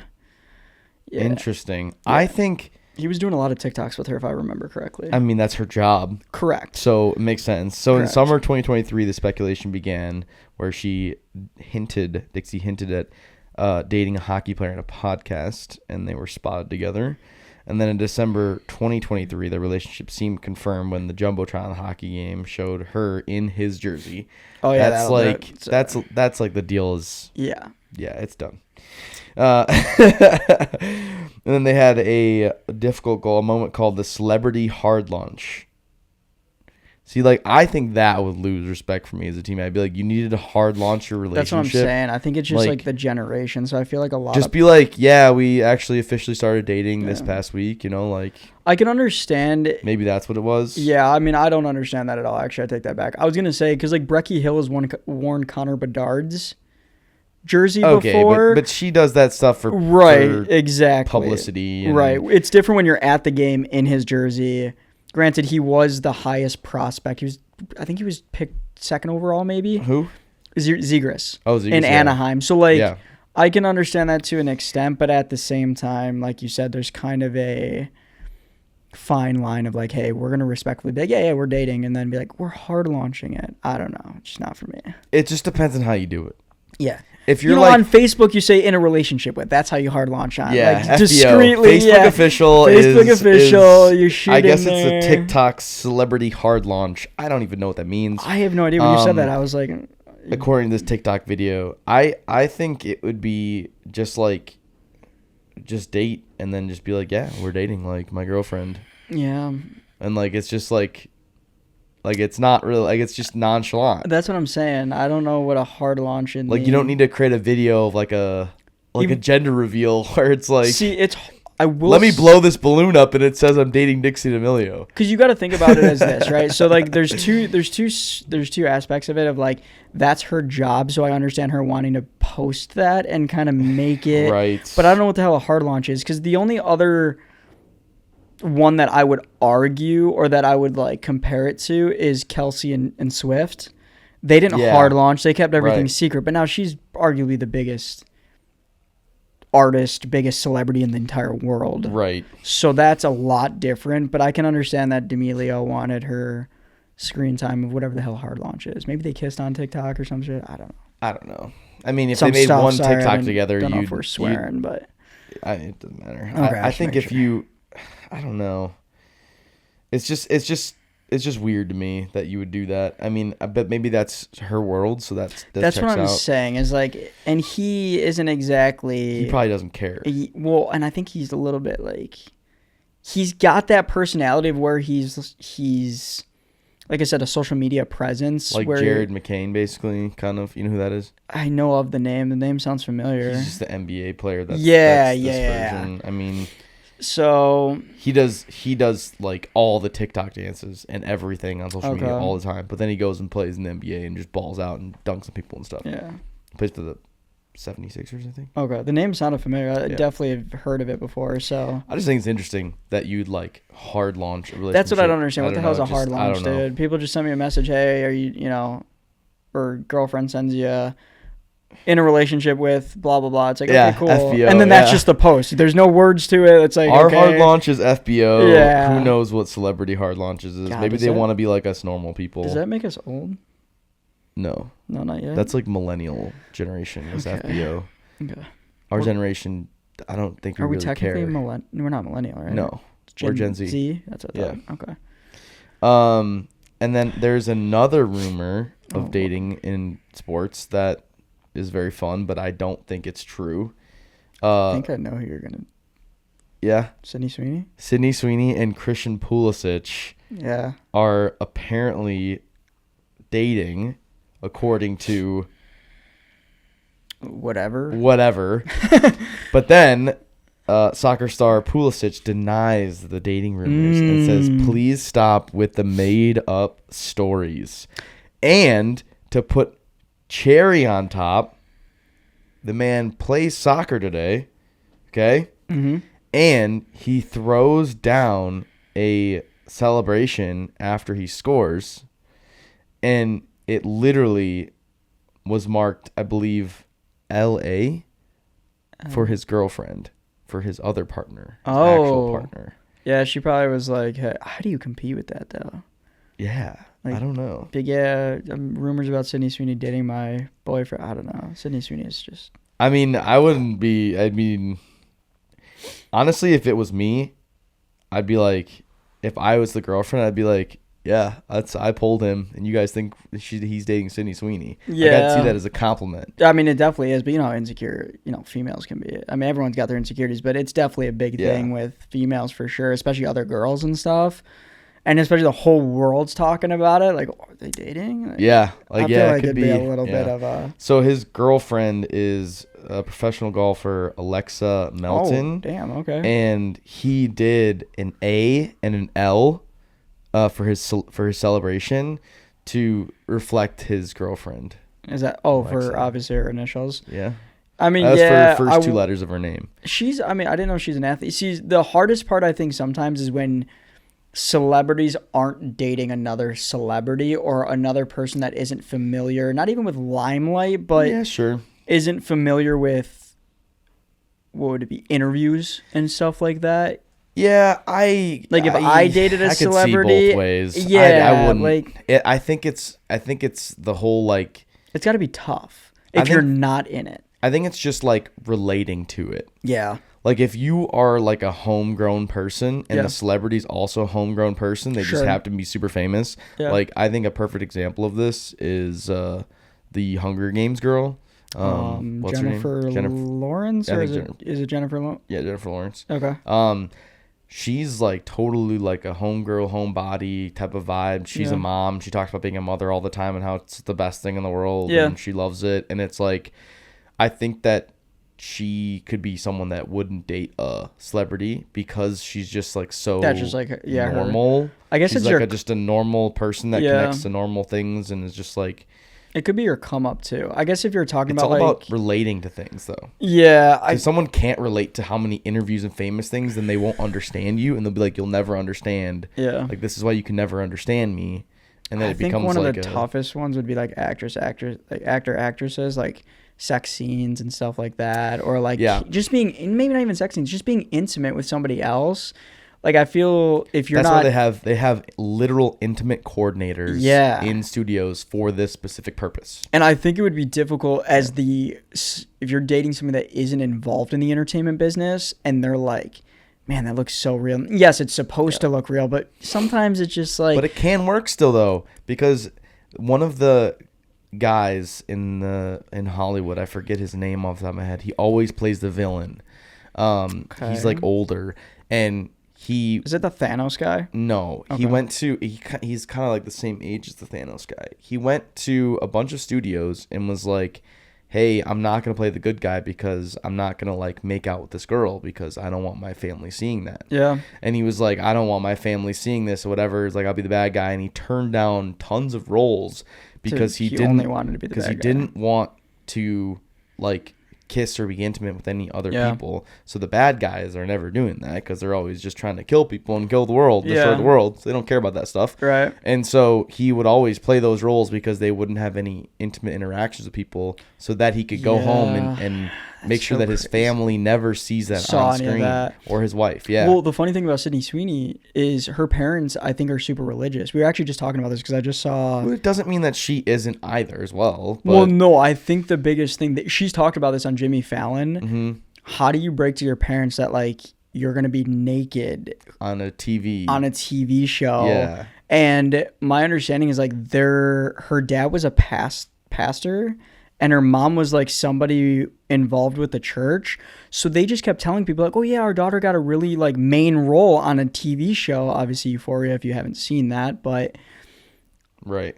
Like, how do you break that? Or the whole thing with her and Glenn Powell and his girlfriend, they broke up. Mm-hmm. And it's like, do you wonder if all that stuff going on is... So that's like where I would feel like if you're not in the entertainment business, and I can't remember if Glenn Powell's girlfriend was or was not, but don't want to get too far away from hockey. But yes, like that was one of the things. I just saw Housemaid with my girlfriend and a bunch of our friends. Mm-hmm. Great movie, by the way. Fantastic. Loved it.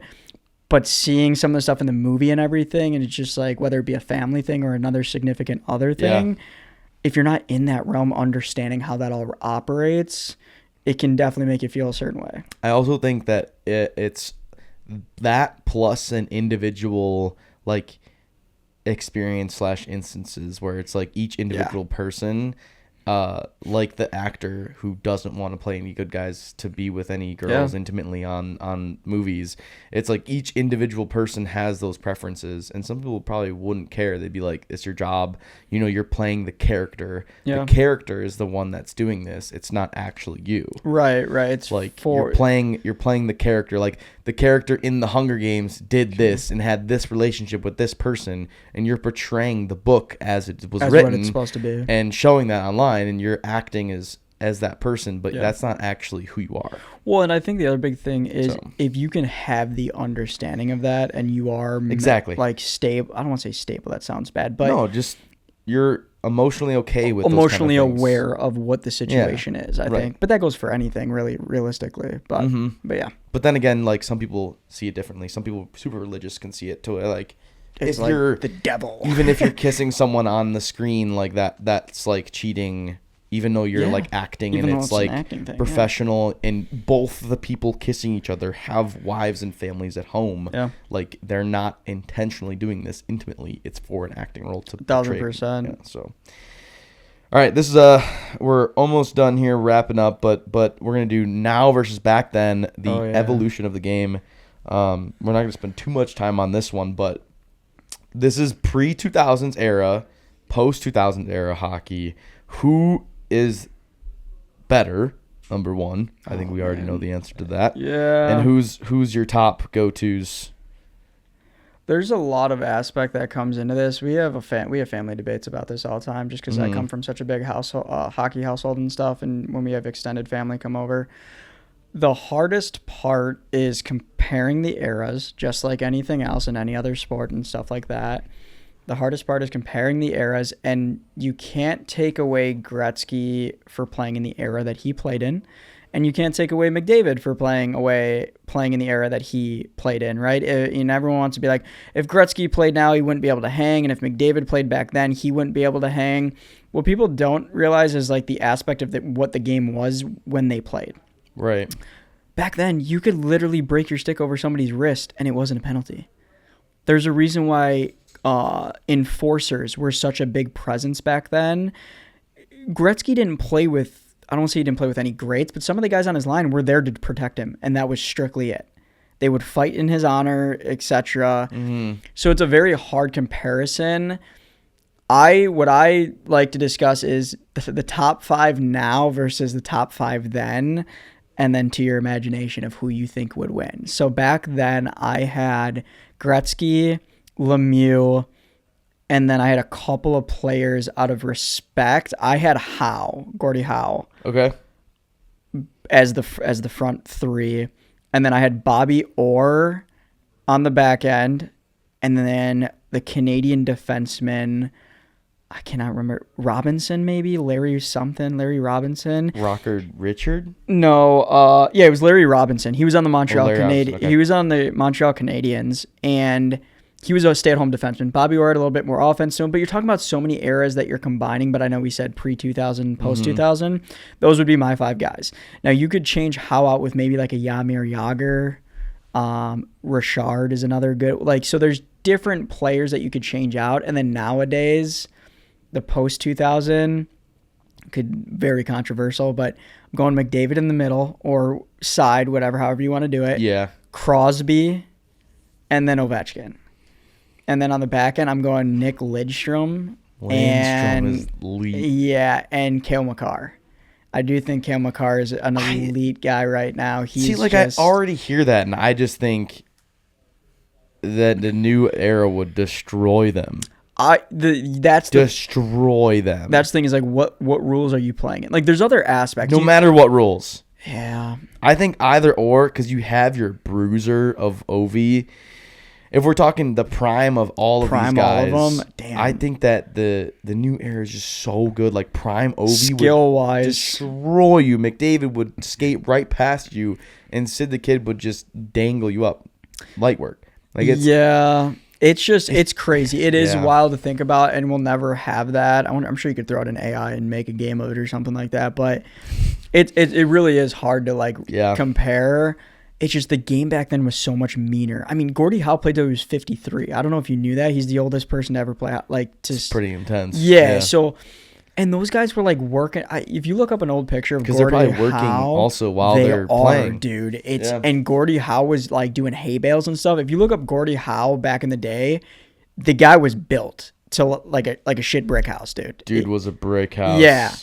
So not to say that there's just, and like the other thing that people really don't talk about, which I think is a big factor, is nutrition. You had guys smoking cigars between periods back in the day.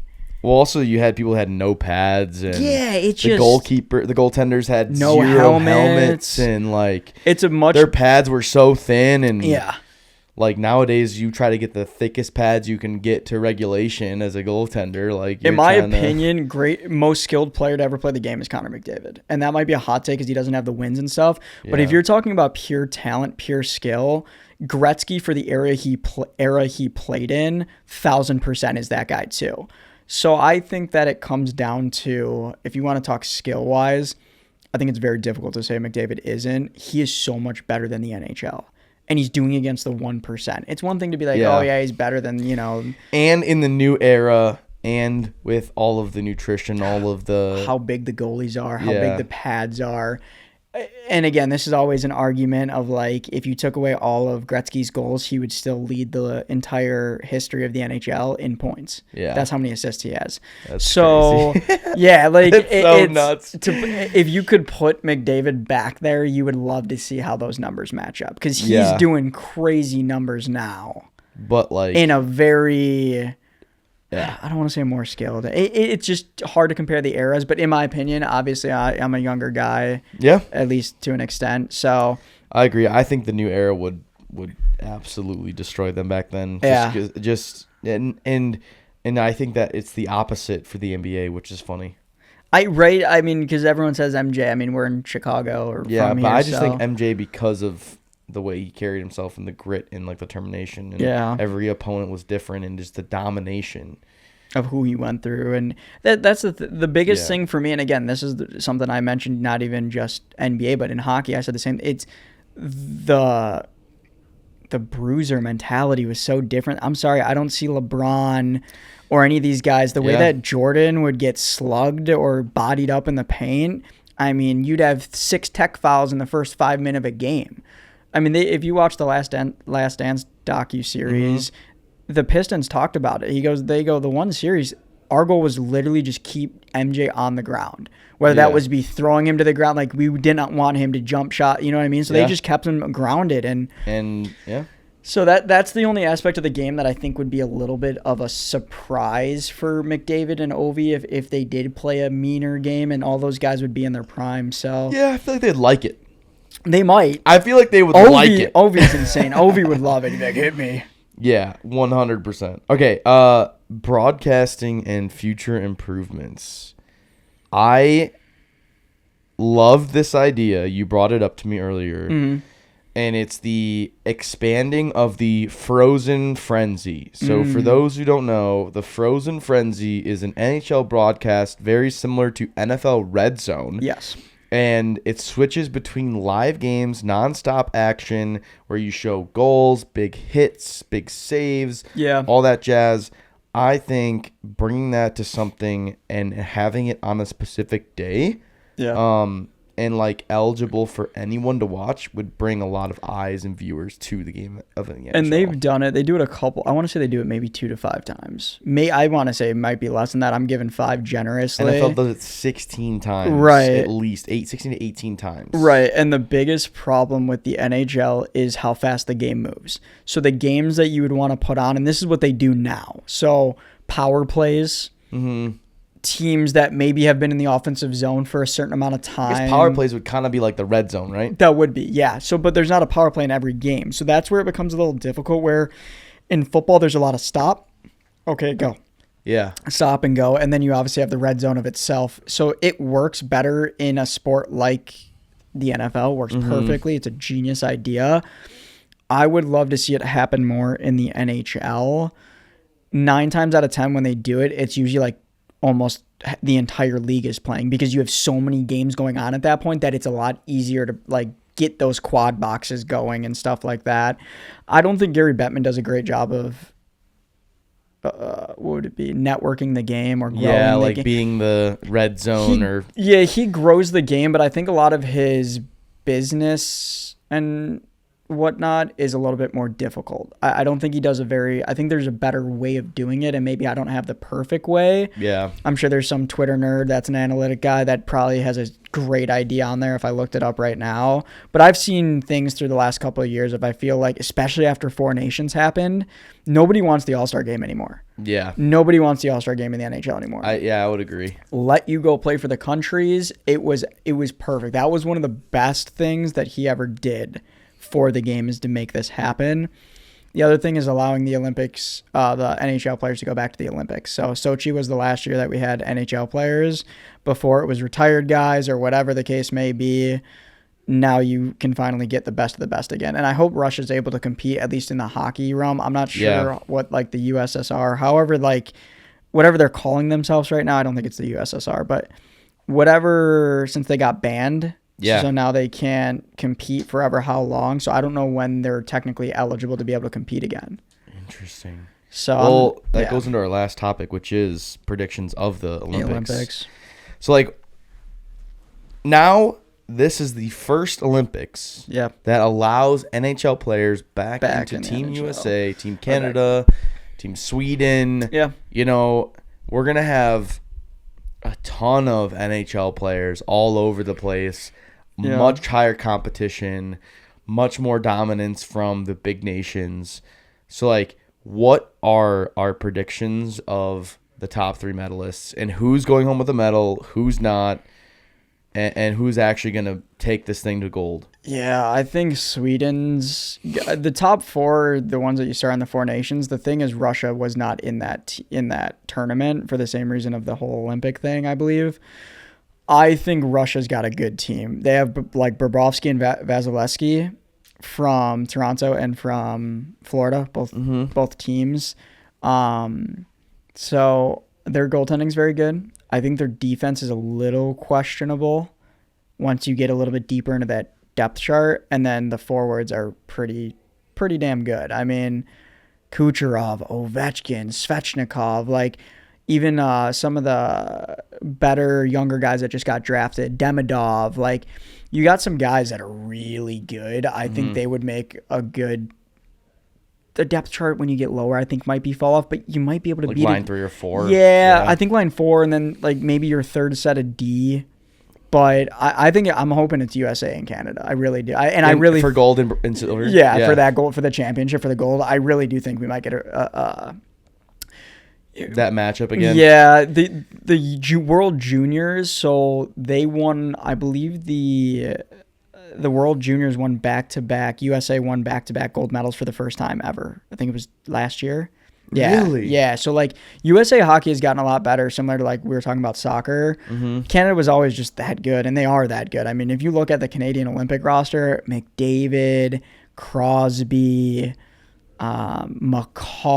Matthews is U.S.